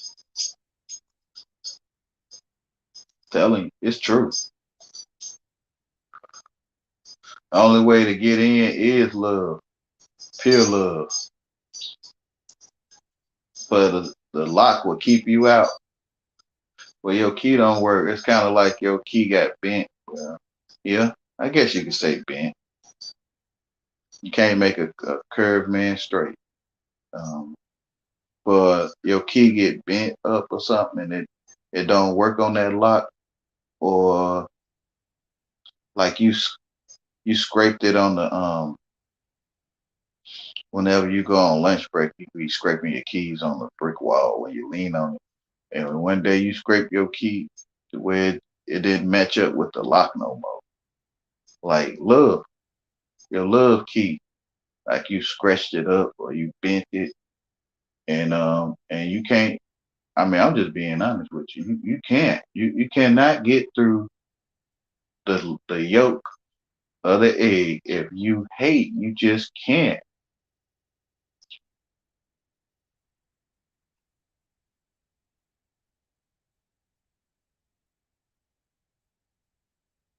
Which is like your key being manipulated not to work.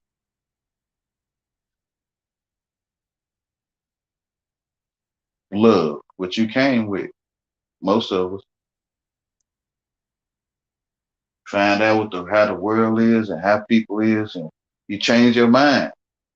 And you see this pestilence going on where so many don't care us.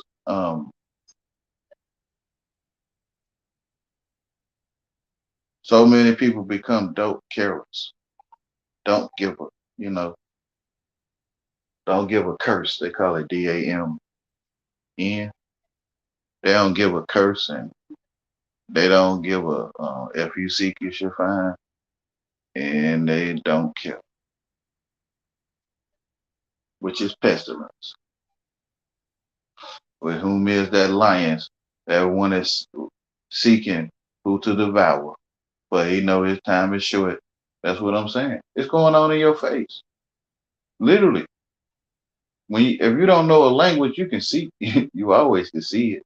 But if you didn't know the language that you think you know, you'll be able to see it clear as light. You didn't eat from that tree, you'll be able to see it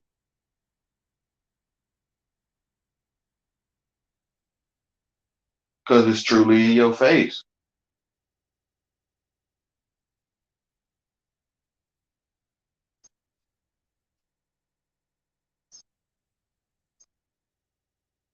And people of the world, they love the Hebrews love dramas and plays. They love dramas and plays. They love the world as a stage. For those that love the world, the love of the Father not in them. See, that's what I'm saying. They can't even hear me.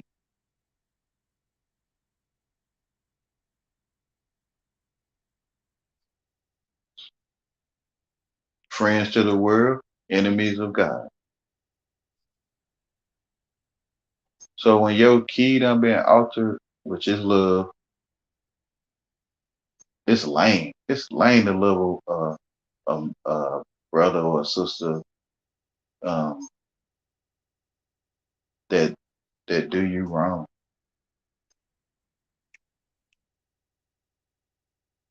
or some might not call it do it wrong. Like take advantage of the other one, knowingly or unknowingly.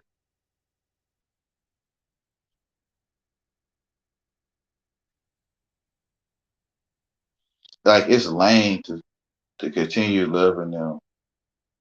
Um, that some people do some strange things to show why they don't want to love somebody.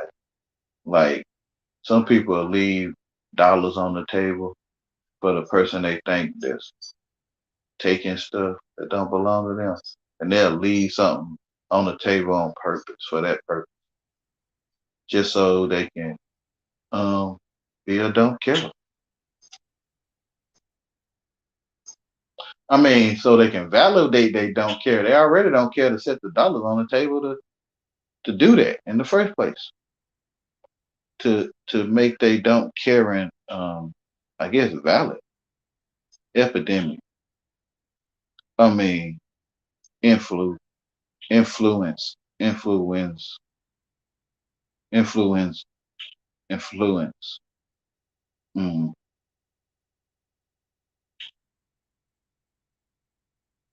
Do foolish stuff so that the other person can react so they can prove why they shouldn't care. Foolishness and the world agree with it, which is enemies of God.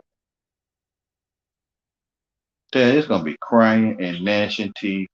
Literally, you can't hear from the lame though. You gotta, I guess, somebody rich gotta tell you this stuff. But when you realize that how you was being made nice, how you know how you agreed to have nice things in your life, you gonna be crying, gnashing your teeth. Nice mean stupid. Nice mean foolish. God say, call no man foolish, right? Call no man unclean, black and nice. So you shouldn't, you children of Israel, shouldn't call no man black, and you shouldn't call no man nice,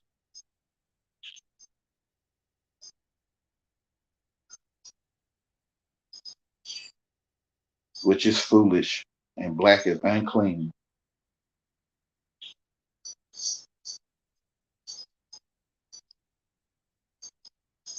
That dang, they were literally talking to us. Yep, they were telling you like Malcolm X was announcing also. Black means unclean and dirty, and white means pure. And you had completely ignored it, and you was calling the ones that you claim doing all kind of crazy stuff to your people. You claim they white, and you claim they pure. You ain't making sense in English. You not in English. You ain't making good sense at all. Like I'm telling you. But you would call them people. I don't know what I ain't a lot of that stuff they saying that I guess they saying they did or their ancestors. And a lot of stuff black people saying that they did or do. I ain't never seen that stuff a day in my life. I ain't acting blind or nothing, but a lot of that stuff I ain't never seen. But from what I'm seeing, it's man, okay, let me keep going. But they would call them people um pure, clean, full of light, and in English. In English, you can ask them. Ask them. Is they saying that to you in English? Most of them gonna say yeah.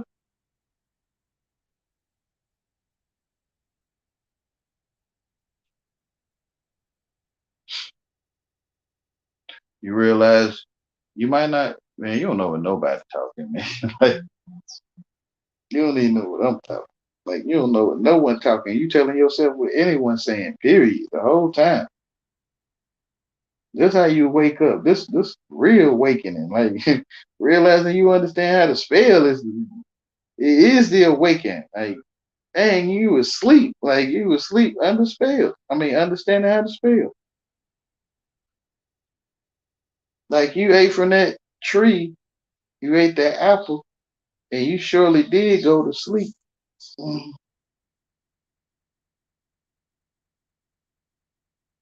So when you wake up and realize you understand how to spell, and you always knew it, you just didn't think to look. I guess I don't know. You didn't think to look at what you know, what you telling yourself you know. Um, it's right there. Like man, according to the language I'm talking, it's saying it. Yep, it's saying it to me. You see it now. You ain't even got to look it up. You ain't got to look nice up to realize they say in ice. Um, you can see the in ice, like you see it, right? And when you in ice, you can't see. Like people being nice to you, you can't move. You can't move. You in ice, and you can go look it up. You know, to try to show yourself that nah, nice is what I wanted it to be. Like nah, nice is what I'm feeling it to be. Like uh-uh. Yep, it's you ain't gonna want to see it. You ain't gonna want to realize that if you've never been to jail, that you are inmate.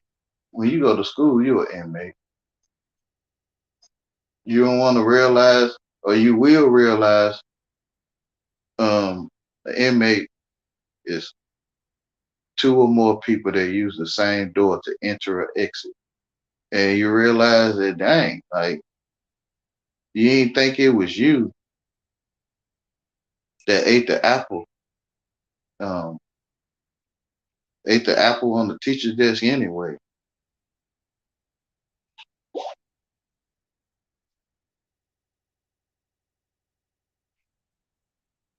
Which is, I love y'all.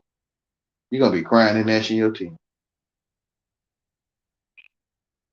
Like it's already written, and the ones who was inspired by the Father, you be thankful and grateful that they was willing to go through the process to write this stuff down for you when you do decide to hear it. Um, well, you can imagine what they went through for you to have, for you to know that before you could order online, like a telephone online, same thing, right? Before you could order online, people was in truth. Before you could make a new order online,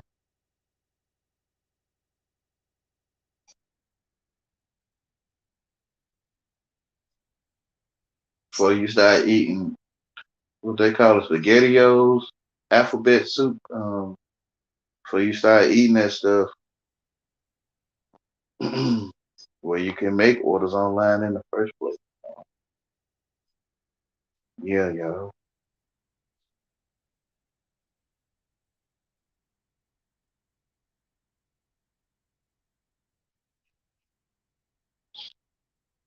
Yeah. People perish for lack of knowing truth, knowing knowledge for the lack of knowledge,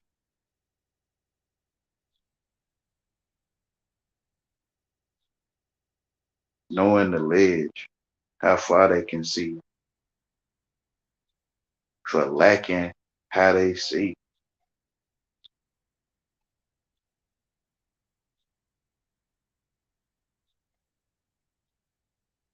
Put into fear not to look at the creation of their creator.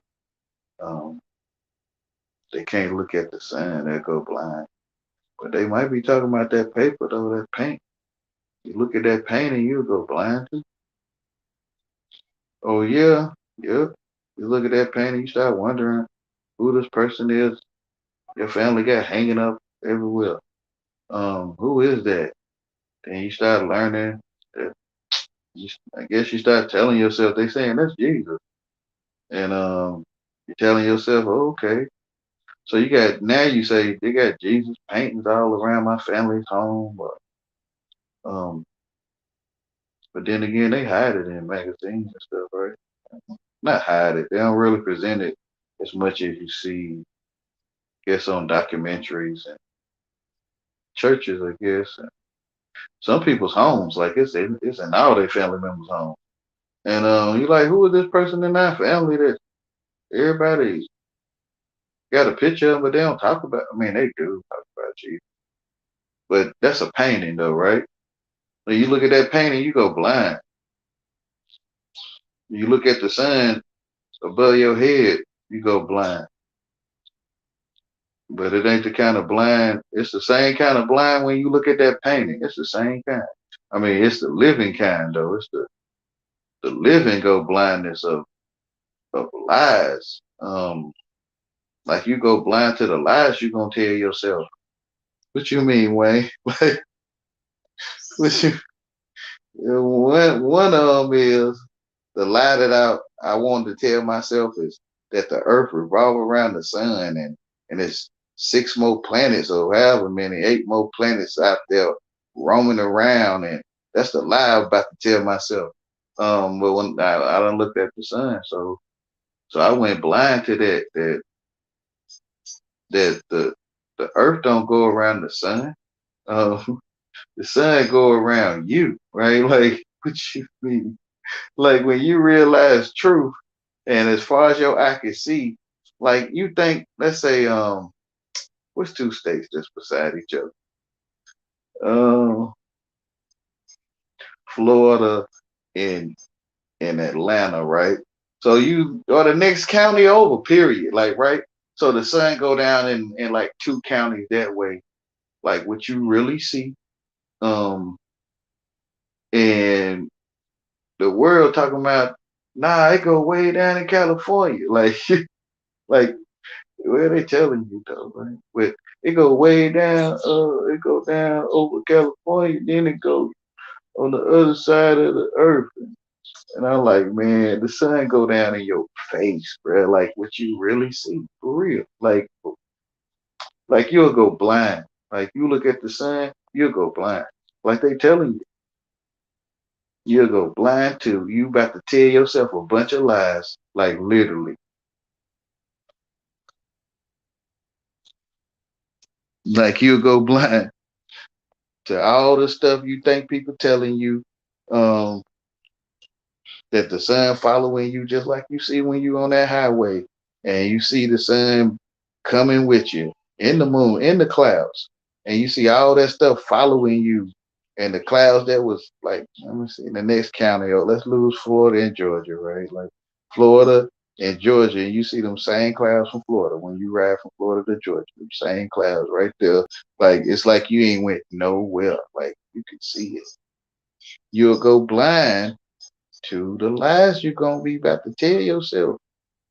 Um, cause truth in your face, but what they saying don't match up.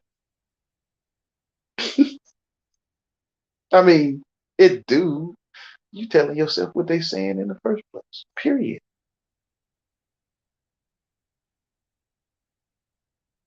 That's right. That's how they claim what they call the head servant in that movie Django when he said in the middle of the couch, he made him a drink and said in the middle of the couch, right? And he became the master of the house, even though some educated minds don't see it another way. But that's what it's like. People that get to lie to you, like NASA. NASA is in Hebrew is naysay. It's the same thing. Like you naysaying, you it's the same thing, right? It's what you literally see. And to be able to be the liar to you, it's kind of like Samuel Jackson said in the middle of the couch with a drink. Like it's kind of like they feet on your couch. Like you know what I'm talking about, y'all? It's like it's like they get the claim to be liars to you when it was you telling yourself the whole time with anything anyone's saying. Period. So people get the claim to be a liar in your life, like they hold a feature or a foot. They hold a feet in your mind or your life, literally. So if you're, I don't know, I don't want to use that one. If your school lying to you, they set a footing in your life because you told yourself what they were saying, anyone saying, period, in the first place. So naysayers get to claim a foothold. Well, you'll be given the power to bring down strongholds. I'm telling you, like literally. So, those people that claim to be, well, you claim to be a liar to you, they claim a foothold in your mind. Can nobody lie to you, right? Oh yeah, I'm telling you. But can, can you know how somebody say, "I'm gonna meet you up there"? You say, "I'm gonna need that. I'm gonna need that $3 or that five, or I'm gonna need that paper with my name on it, or I'm gonna need the key to this, right?" And they say, "I'll be up there in 30 minutes or whatever time, right?" And they don't come. To me, they told you truth, right? They told what you mean?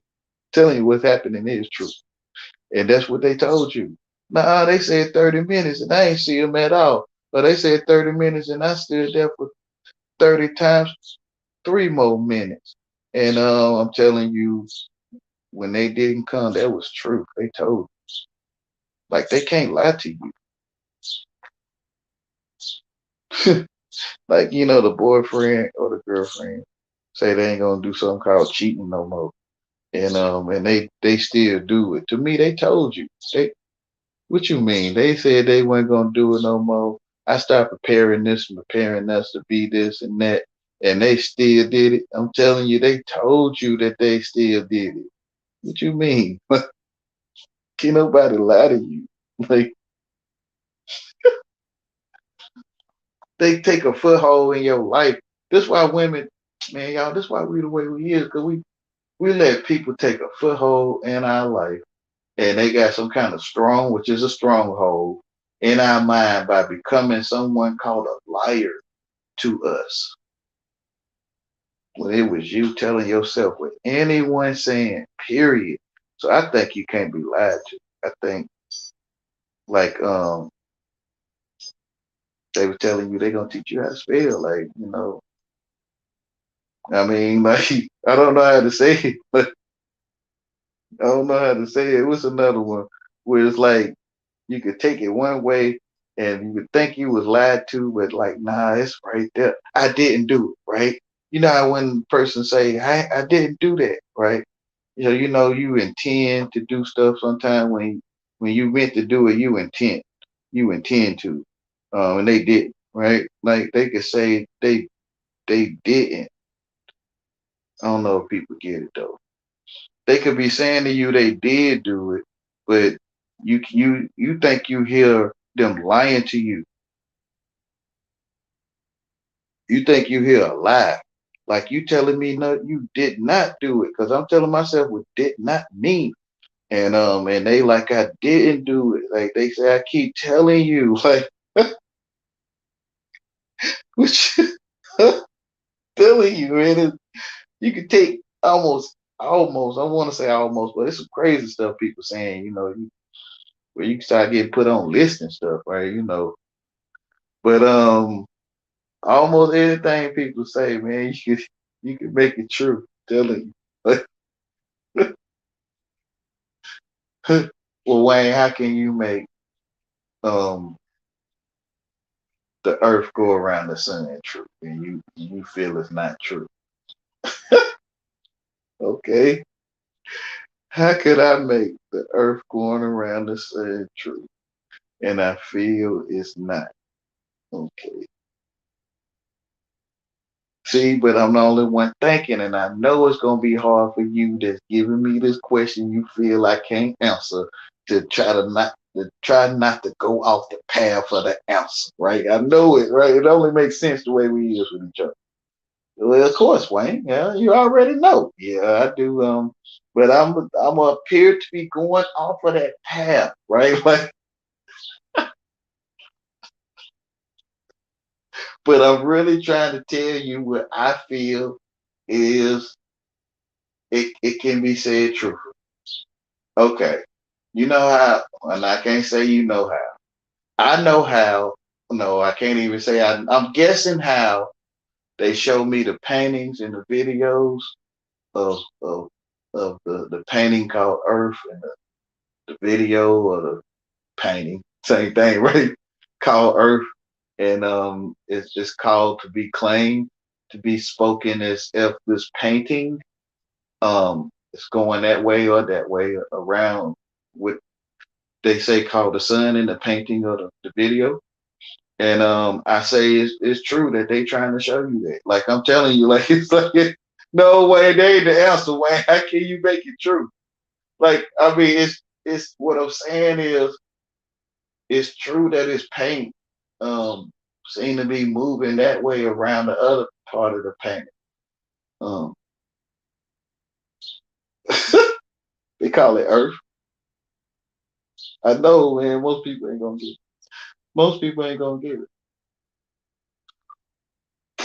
But you know, when you with the world, you don't want to talk to them like that because they gonna really hear.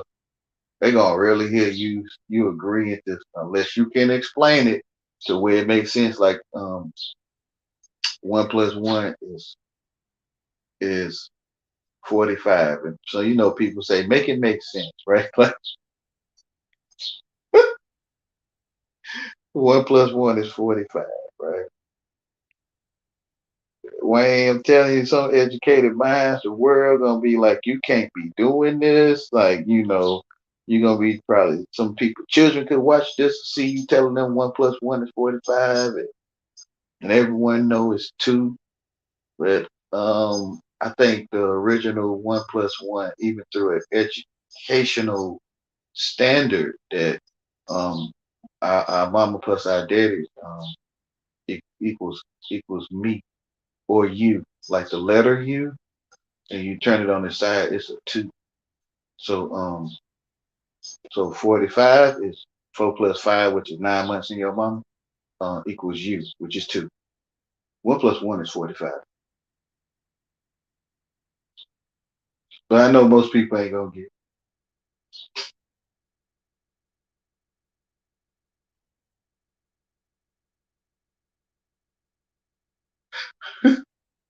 Telling you. I'm telling you.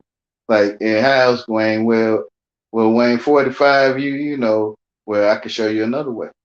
You know how when your mama's sitting on a chair, or you ever seen a mother sitting on a chair holding her child? Yes, that's a four, which is the mama sitting on the chair, and it's upside down. You know, I don't know if you can see that four right there. And the child is a five, upside down. I'm telling you, you can still see. I can still see 45, which is you sitting on your mama lap, or a child sitting on their mother's lap, or anyone lap.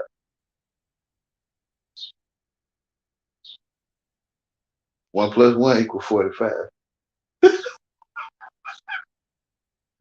Now, Dr. T and whoever else want to keep saying 1 plus 1 will always be two.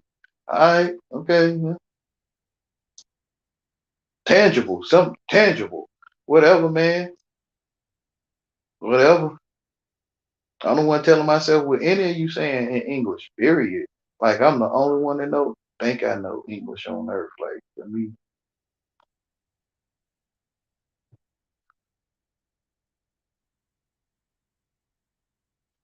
where you get it from? See, when you go with the father, which is where they get it from, because to me it's him asking you. And I ain't talking about the person that they do 40 hours a week and they got a Lamborghini. And you know, I ain't talking about that. I'm talking about where they get pencils from, like where they get lettering, any of it, right? Where they get pencils from? A tree and some rock called they call it lead. tree and rocks. So, well, where tree and rocks come from? Um, Trees come from we call them God. They call them God out there, the creator, all this. They could tell us what it's made of, but we might not get what he's saying. And rocks, which to me come from something that was once living, period. Um, which is the same creator. So when you get right there, it's like there's nowhere else to go. Like can't no one answer you. No one can answer you on what a tree made of. Wood? Or what's that made of? Atoms. Or what is that? And I'm telling you, you keep asking them, they're gonna take you to the grand source. They're gonna tell you the source of all life, where all life springs from. You know what I'm saying? They're gonna talk all cute to you. You already know. And can't no one tell you. No farther than that. You know it.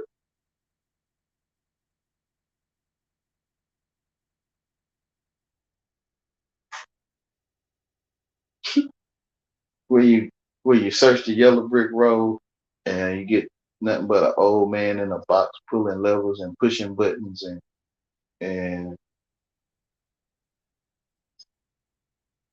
you ain't have to go nowhere.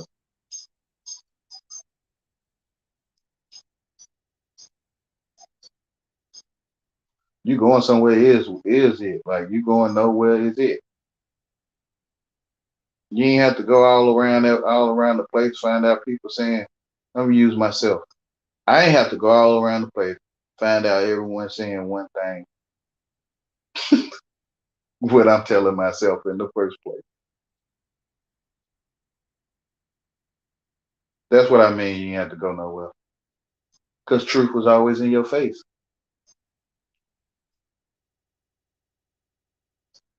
What else is there for you to talk about?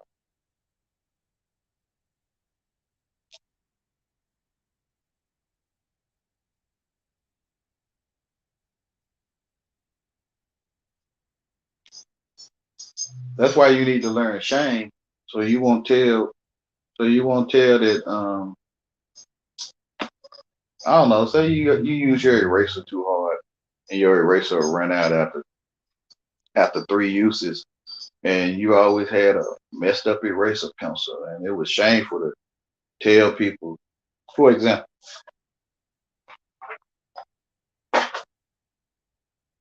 you start learning shame is when you went on lockdown. But I know most people ain't gonna want to step up and claim that because I'm telling the word is true, which is what you live in.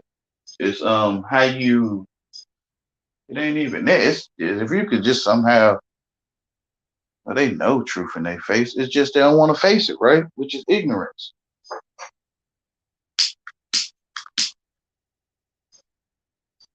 All know the truth.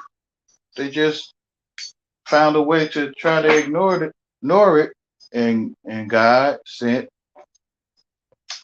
things upon the earth, what we call the plagues or the curses of Babylon on the earth, and everybody acting like they don't know where AIDS or any of that stuff coming from.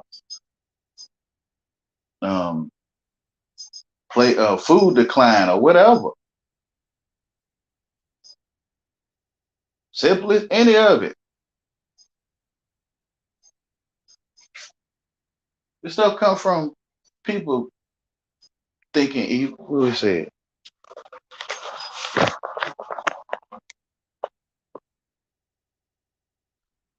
And God saw that the wickedness of man was great in the earth, and that every imagination of the thoughts of his heart was only evil continually.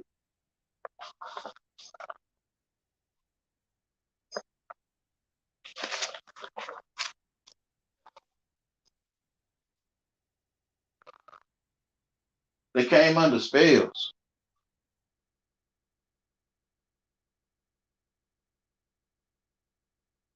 You realize um, a place of bondage, what a place of bondage really is, and why is something where he said to the Son of Man, you will not lift your head or speak of Egypt again. And you realize what worship of the dead is, and you realize they just placed it right there in your face, right? Like literally, like in my face. That is, they just place it right there and elaborate on it. I think I comprehend. Um, I think they elaborating on it. You feel? Um, yeah, you realize what a place. I realize what a place of bondage really is.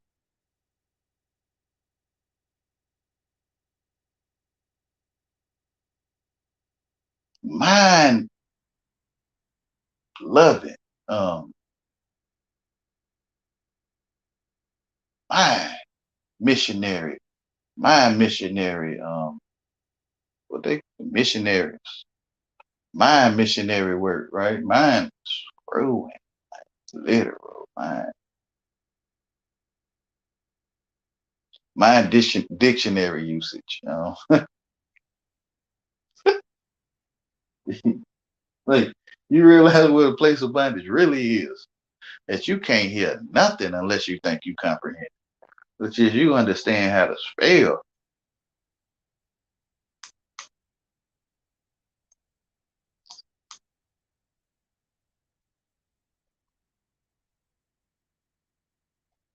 I'm standing on the shore, yelling across, right? I gotta come walking on the water. I'll tell them to cast their net on the right hand side of the boat. Um, you want to cast your net on what's righteous, on what's right there in your face.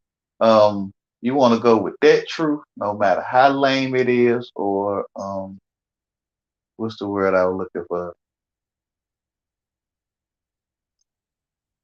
Boring. You might feel your life is, I guess. What they would call lame. Um, you might want to go with the truth in your face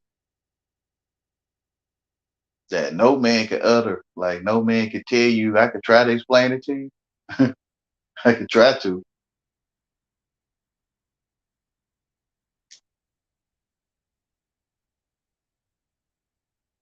That's where you might want to go where you stand. Um, it's I don't know, it's boring. I guess it's boring when you're in the world to realize where you standing. That no man can tell you. I mean, it's Earth. Like no man can really tell you. Um, and you realize the one in you know a whole lot more than anyone telling you. And you realize what's going on your own understanding really is. And that the one that love you always love you. That's why they can say that stuff. The one that love you always love you. And you can feel it and see it.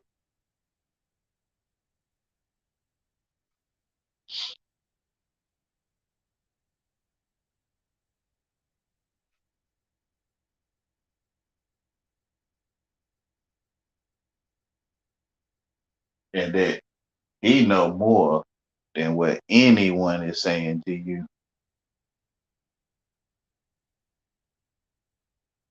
If I can call it more, he know all things to share with you, give you or be with you. Um, it ain't no way to say it. It ain't no way a man can say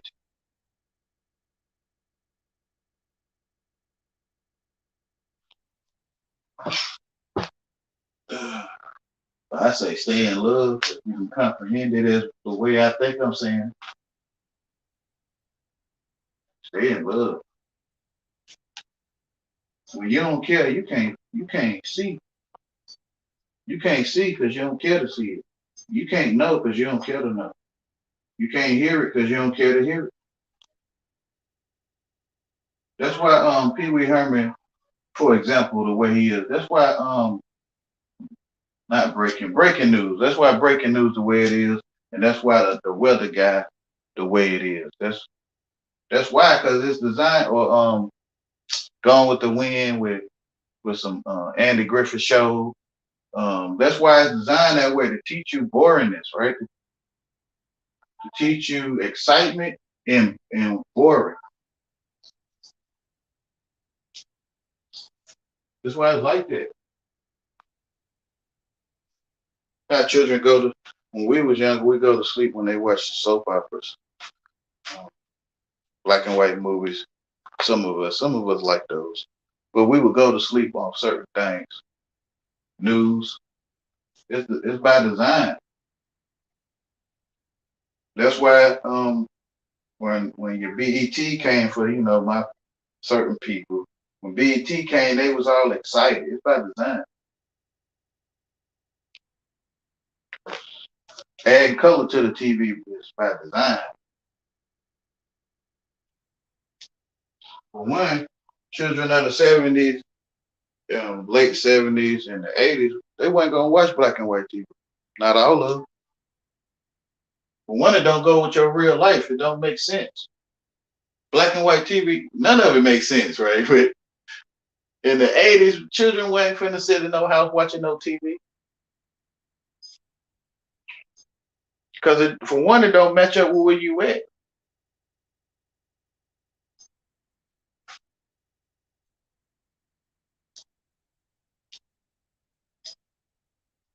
Black and white TV was made for people that see in black and white.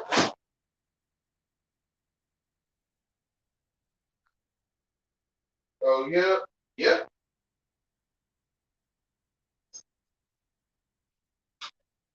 sure was.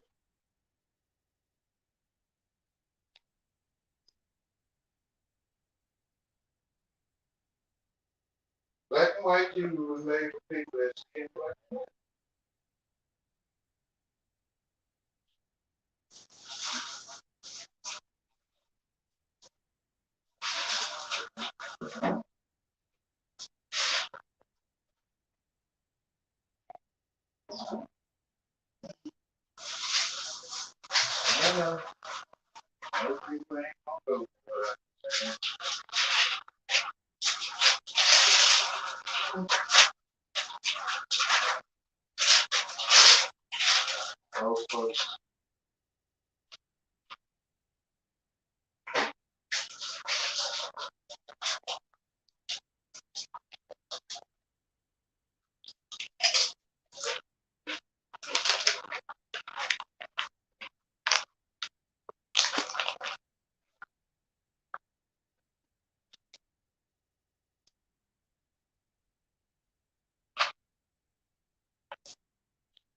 Hmm.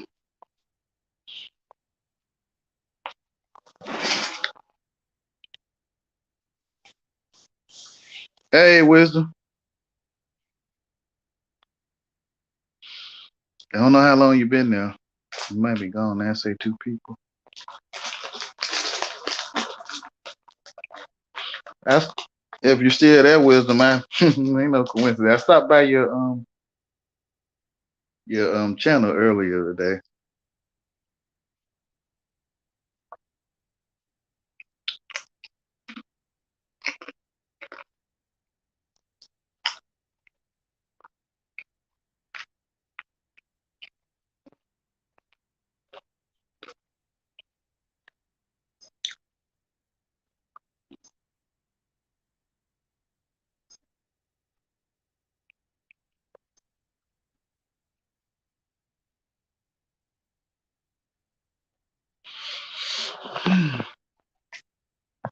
Hold on, y'all.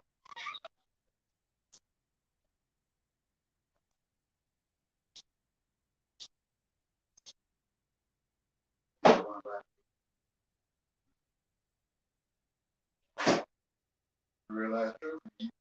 You realize you can never lie again yourself.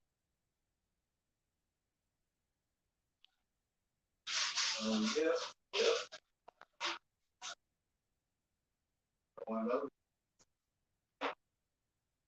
you ain't got no reason to lie.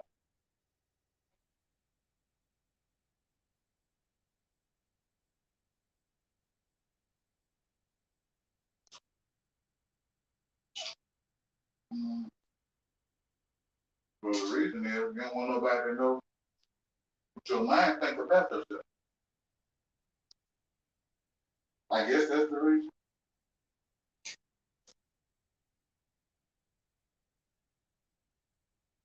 So they can still take what you say and make it true.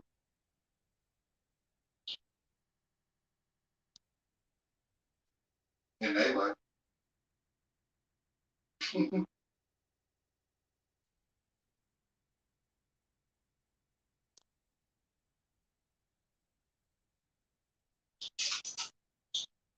realize people that say they sorry,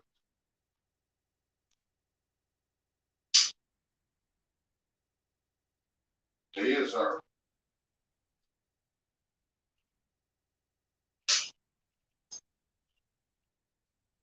That's the time when I was lying to myself.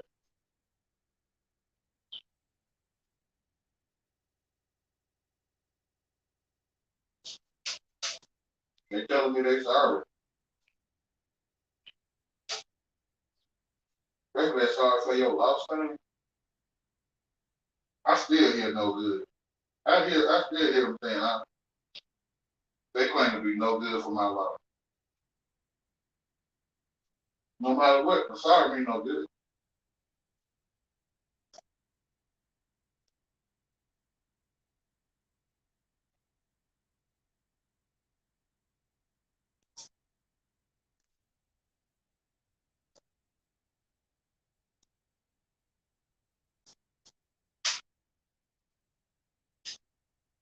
Oh yeah, yep. Sorry mean no good.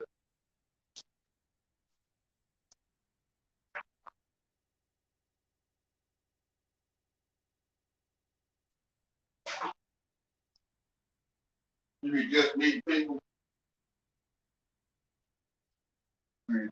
This is what I say in the world. They be, they be just meeting people and they ask them about one of their relatives and they say their relatives no longer here. And the person tell them they sorry. Mm-hmm. I still hear them saying they know. I don't know how people take it. No.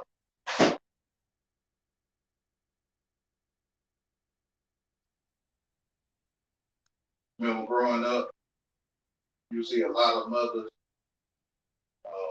tell their children, tell them sorry. Make their children tell people they're sorry. I used to think to myself, what if they don't feel like what I thought sorry was? What if they don't feel that? What if they meant to do it? Now that they got to get their toy back, they'll throw it down on the ground. Their mom say, that's your toy, they're telling you that you're sorry. And I'm like, what if they don't feel that though? What if they meant to throw it down?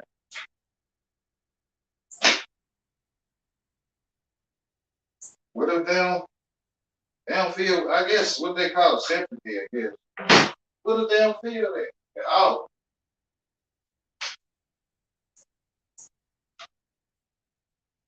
To me, they teach their children how to hide that they probably should be playing with nobody else's toys in the first place. Um,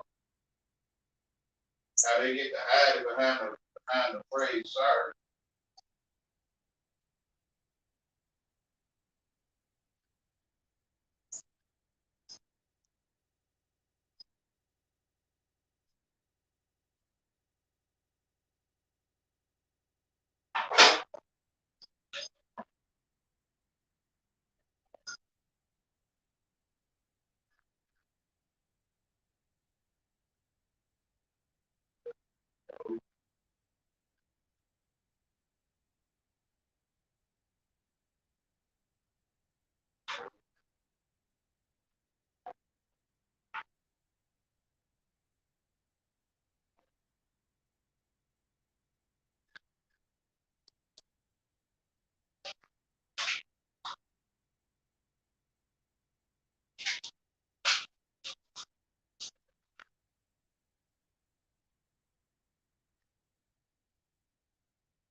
They hid the truth from themselves. Now they on lockdown, which is they can't hear, they can't feel. I don't know how to say. It. See, feel, hear the truth unless it's said to them in some language that they think they comprehend. And they probably been saying it all their life, but they couldn't hear it because they don't comprehend.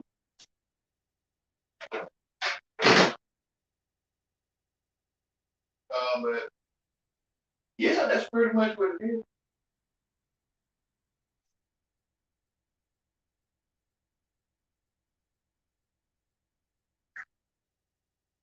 They couldn't hear it,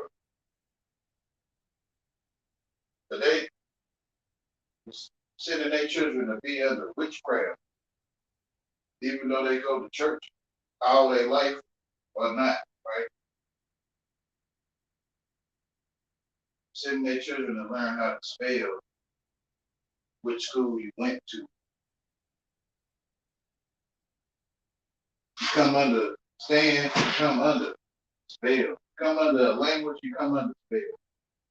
Come under spelling word, and you waiting to be sent. Literally.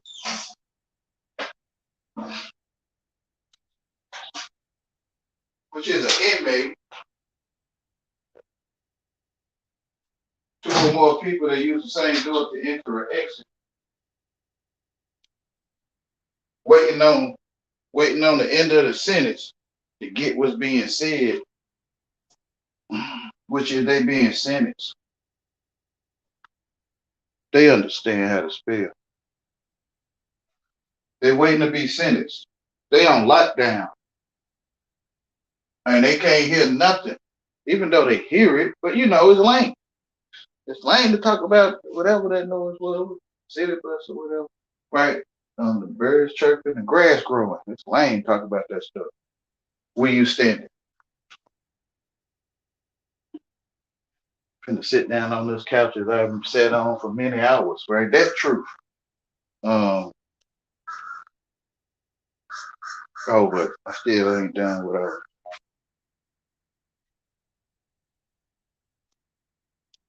That truth, the way you standing, the way you ashamed of.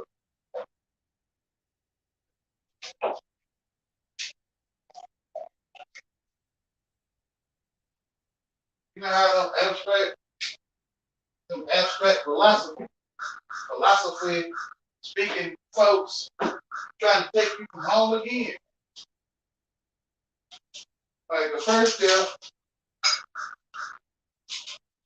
oh, when you think they ready for this one? I don't know. I mean, you say who can be in the first one.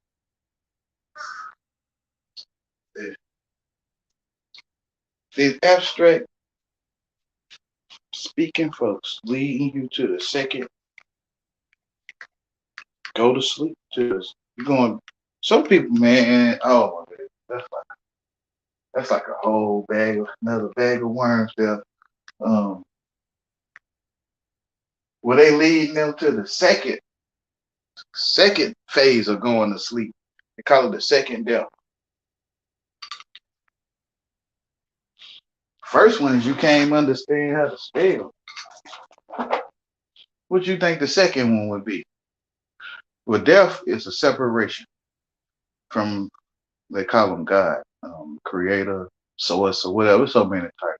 Yahweh, the Father. But death is a separation from truth, whom is love, whom is God, great creator, Father of all.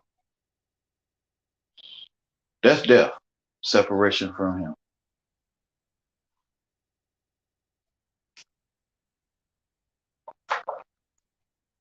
How far can you see? Not spell, smell, taste, touch. Well, what about the ones that can't? But see, I don't know how it is for them. Out here, we call them blind. They call them blind out there, or we out here to blind people. We call you blind, but I don't know what blind is. I don't know what it is. So to me, he very well can see, but it's just not how I told myself what being able to see is.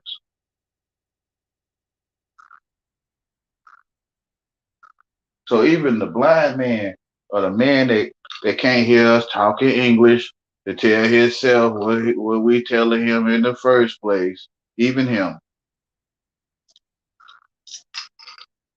no matter the one that can't see or the one that can't hear.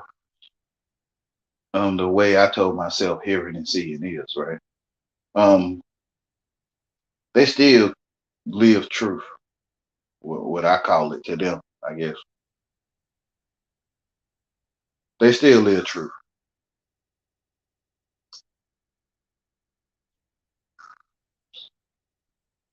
What about the ones that can't touch? To me, they know more about truth than you do.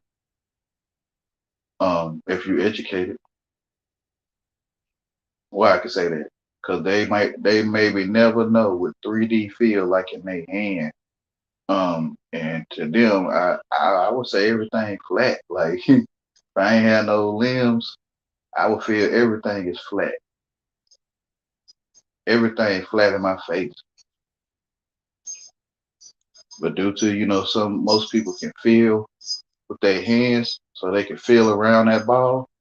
They feel like it's 3D, what they call it anyway. That ball flat, even if it got air in it.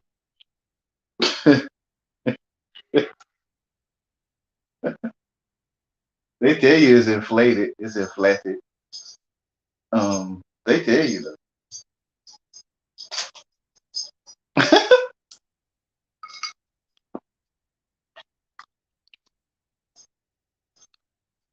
And then they call it deflate, deflat, right? Which is to remove flatness, right? I don't know if y'all agree though, right? Like, I don't know. I don't know.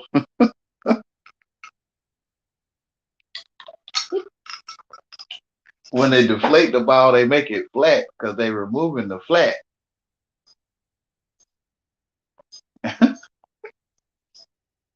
I mean, yeah. So they telling you that the ball blowed up, it's flat, it's inflated,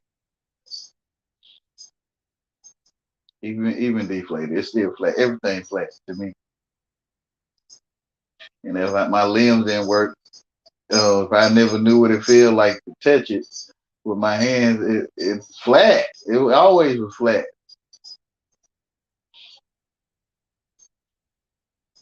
Like when you see them pictures of Egypt, Samaria, whatever, and it look like one person bigger than the other, it could be that the one person in the distance, and they not as close to the one that's drawing it. They not as close to that person as the other one, so they look like a giant to you. You listen to educated people. I mean, well, it's still you telling yourself what people saying though, right? Like if you tell yourself that they look like giants to you too, but it could be in the distance, the ones that look smaller than the other ones.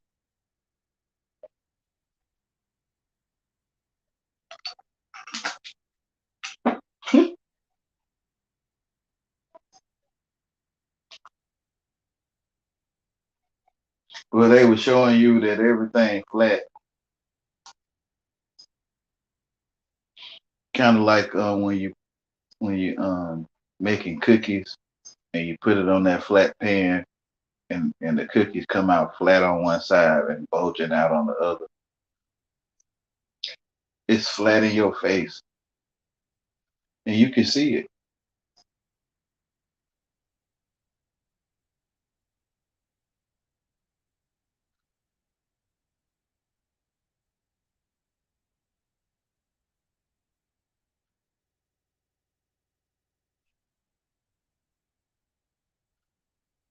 That's what they don't want you to know.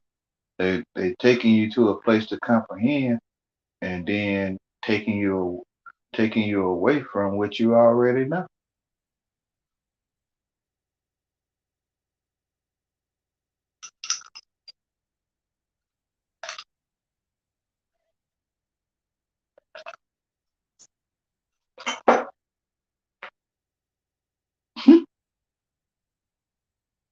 Same people on the same screen talking about the world is flat and the world is round, and they're on the same block, same side, showing you something that you maybe would never see um, walking the earth, and to me, taking you away from it's flat in your face. Both of both sides, they're on the same side though. They're on the same screen, or on the same page in the magazine or something.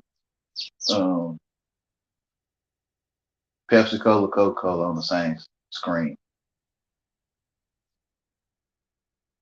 The Rams and the Raiders on the same screen.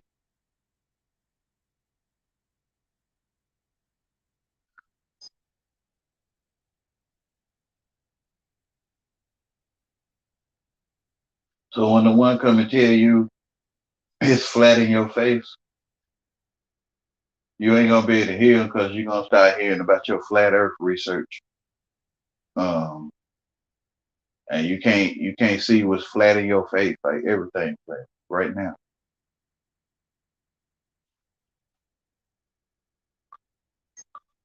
And that's why you can see the edge of that dresser, the edge of that table. What we call the edge out here anyway. That's why you can see it like that, like everything pointing towards the vanishing point. With you learn to draw on paper in draft class in school, and everything pointing towards that vanishing point, which is the straight and arrow, which is the straight and arrow or straight and narrow. Um, and you can see it. You can see it literally.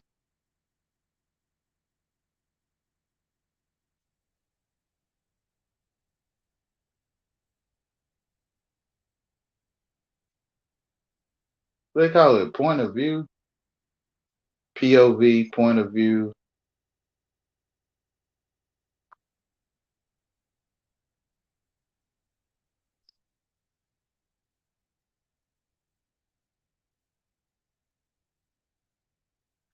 The breadth, the width, the height, the depth.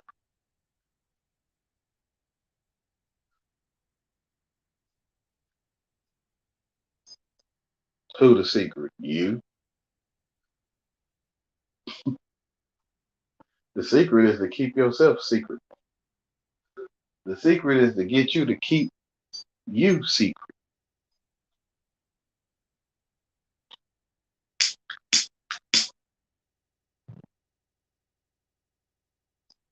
The ones think they getting some secrets and stuff. You know how they be saying secrets revealed.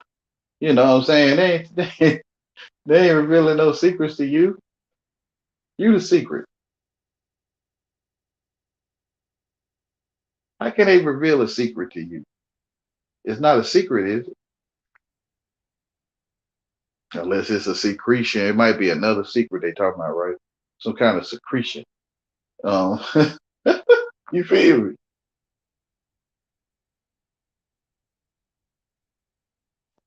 Secreation. Secret.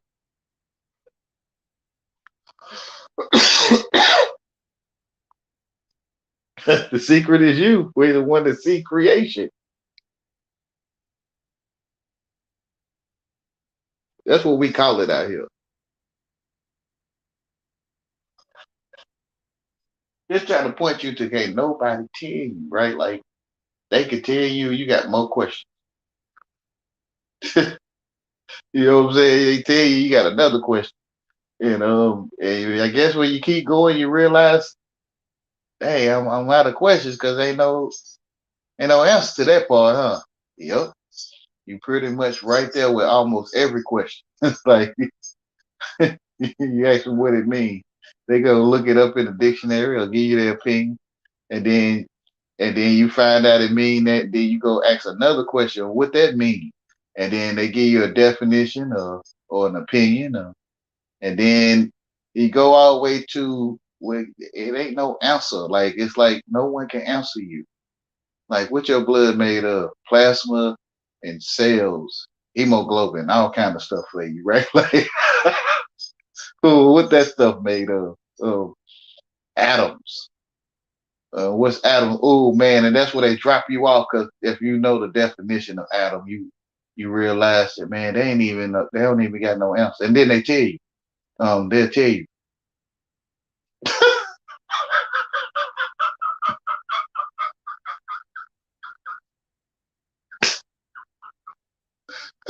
they break down the atom to its smallest form. It's nothing. You get nothing, which is your common sense, though, right? Like you cut your pie in half, you cut your pie to fours, and you spread out the pieces, and you share with three other people. What's left? That's how they break down atoms, like like literally in your face.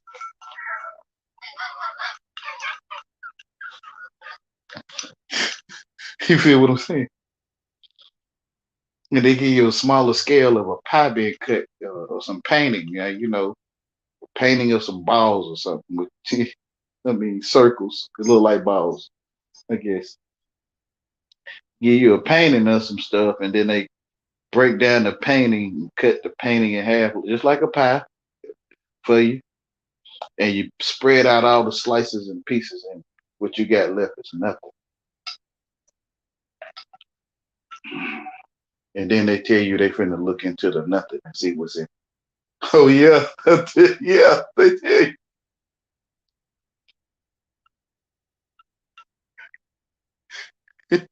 It's like they put a grape on the table, ate the grape, and then they ask what happened. Like they still looking into what happened in that space, or what a grape once set. I mean,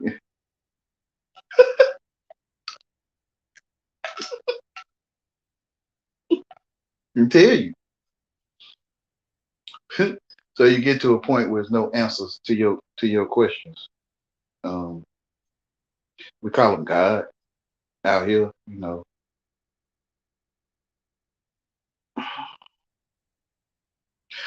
Yep, you might just want to just go on home. Do you know your way home, young man? Right? Do you know your way home, young man?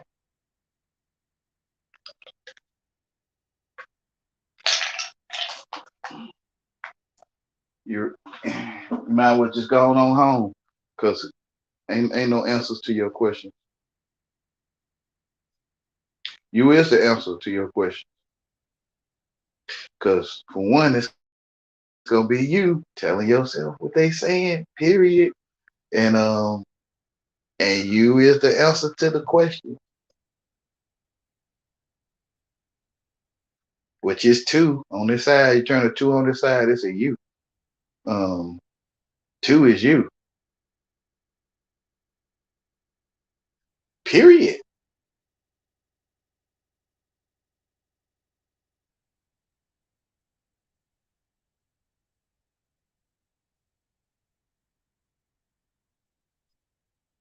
Like every movie was made for you. Every song you ever heard on the radio and other people car, it was made for you. Like that radio is tuned to your ears. Every restaurant, every food that can't ever be tasted by you was like you want to be catered to. You is catered to. You educator too. Like you educator also. You also educated. You educator too. You want to be catered to. You educator too. Educator or educator. Somehow we put a G in there. Yeah, I hope people can see it. Somehow it's a G in education. Um, Mm.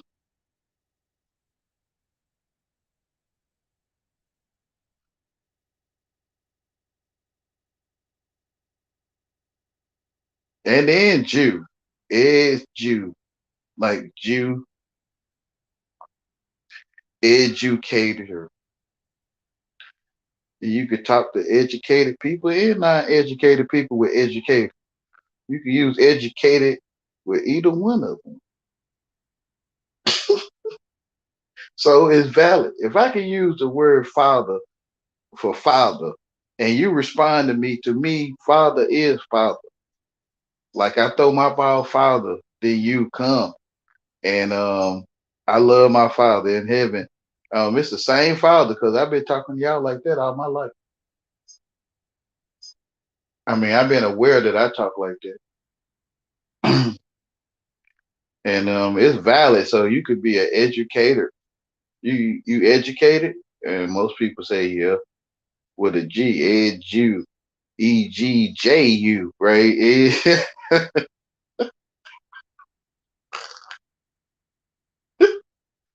EGJU, educator.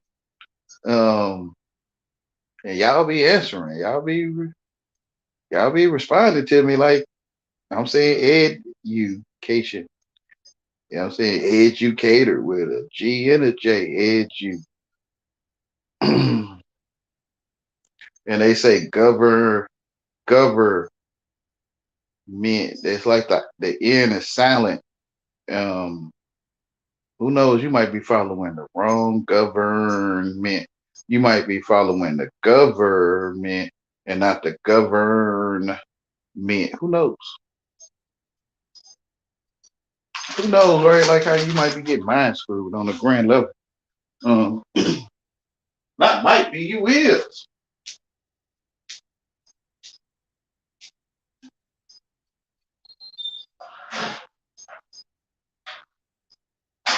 Follow the journey, government, and not government with an N in it. Um,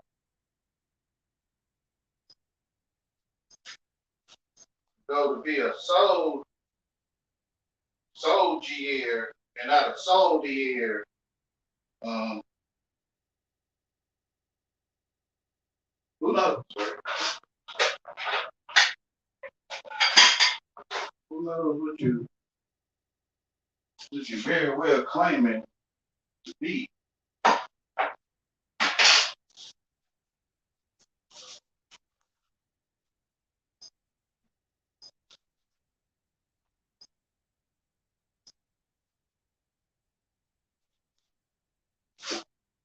Mind screwing on a grand level that you can't imagine until you see it yourself, until you realize it yourself.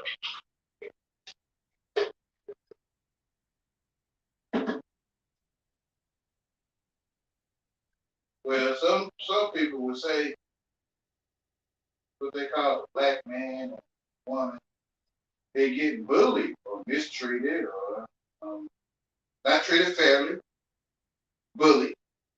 Um, and it's like everyone okay that this stuff go on forever. I mean, not it ain't gonna go on forever, not, but it's almost like everybody fine with people getting bullied, talking about going to a new era and stuff. Talking about they going to a new age, new era, and they got all these people getting bullied. How you gonna do that?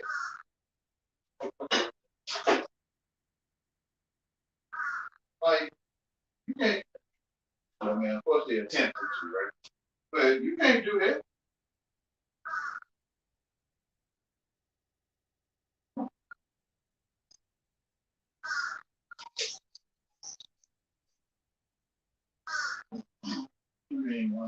That can't even be. That don't make good sense. Most our fathers gonna close all the schools down, like he already done did to me according to the Bible two or more times already. Some people say just the flood. I say Sodom and Gomorrah. He destroyed the earth inside of the world. I don't think there's no one city. No, there's one place or something out there.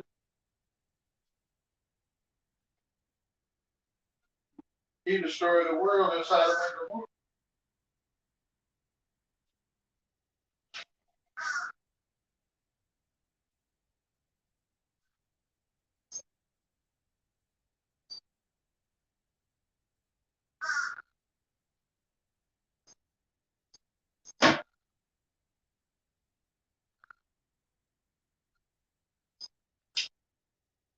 And he said, let part of it stick out of the ground to be a testament to his word.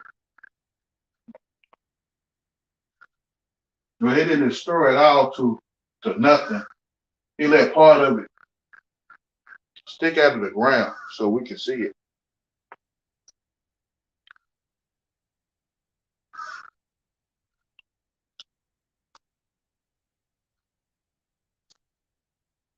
So when you realize all things come from something once living,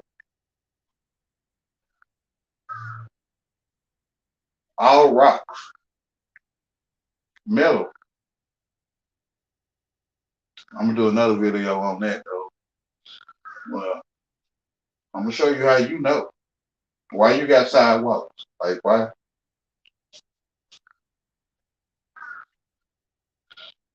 why you got sidewalks?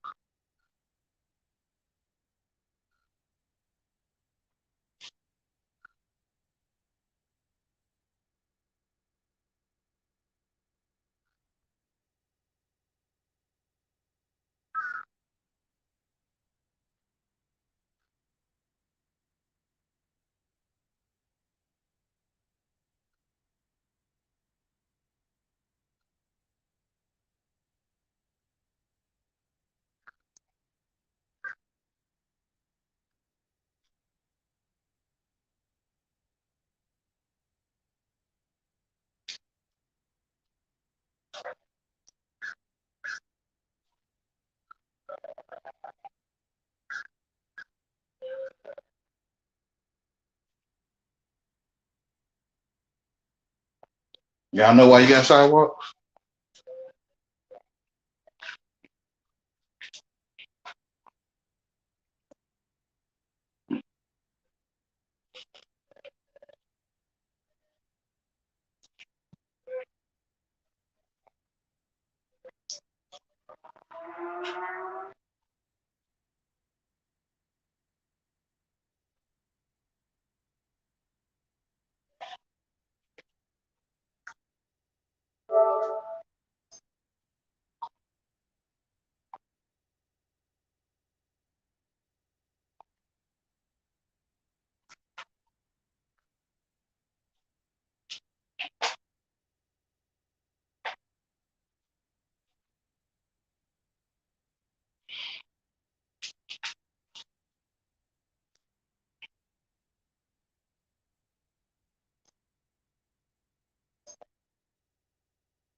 Think about it with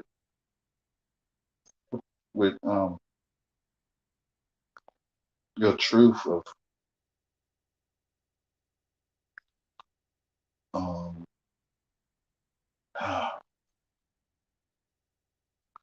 with your knowing of truth. Why you got sidewalks?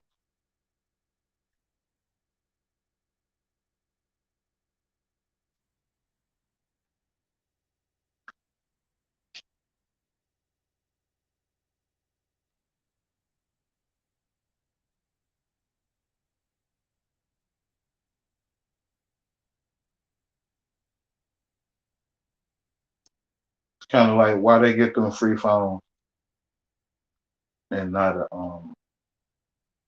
a building, to rest and wash up and sleep, eat in. Like why you got sidewalks?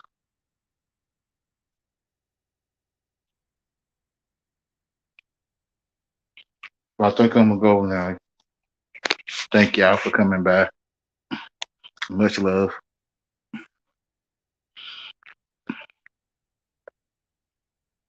the way you stand and literal truth. I think I'm saying it. But y'all have a great life.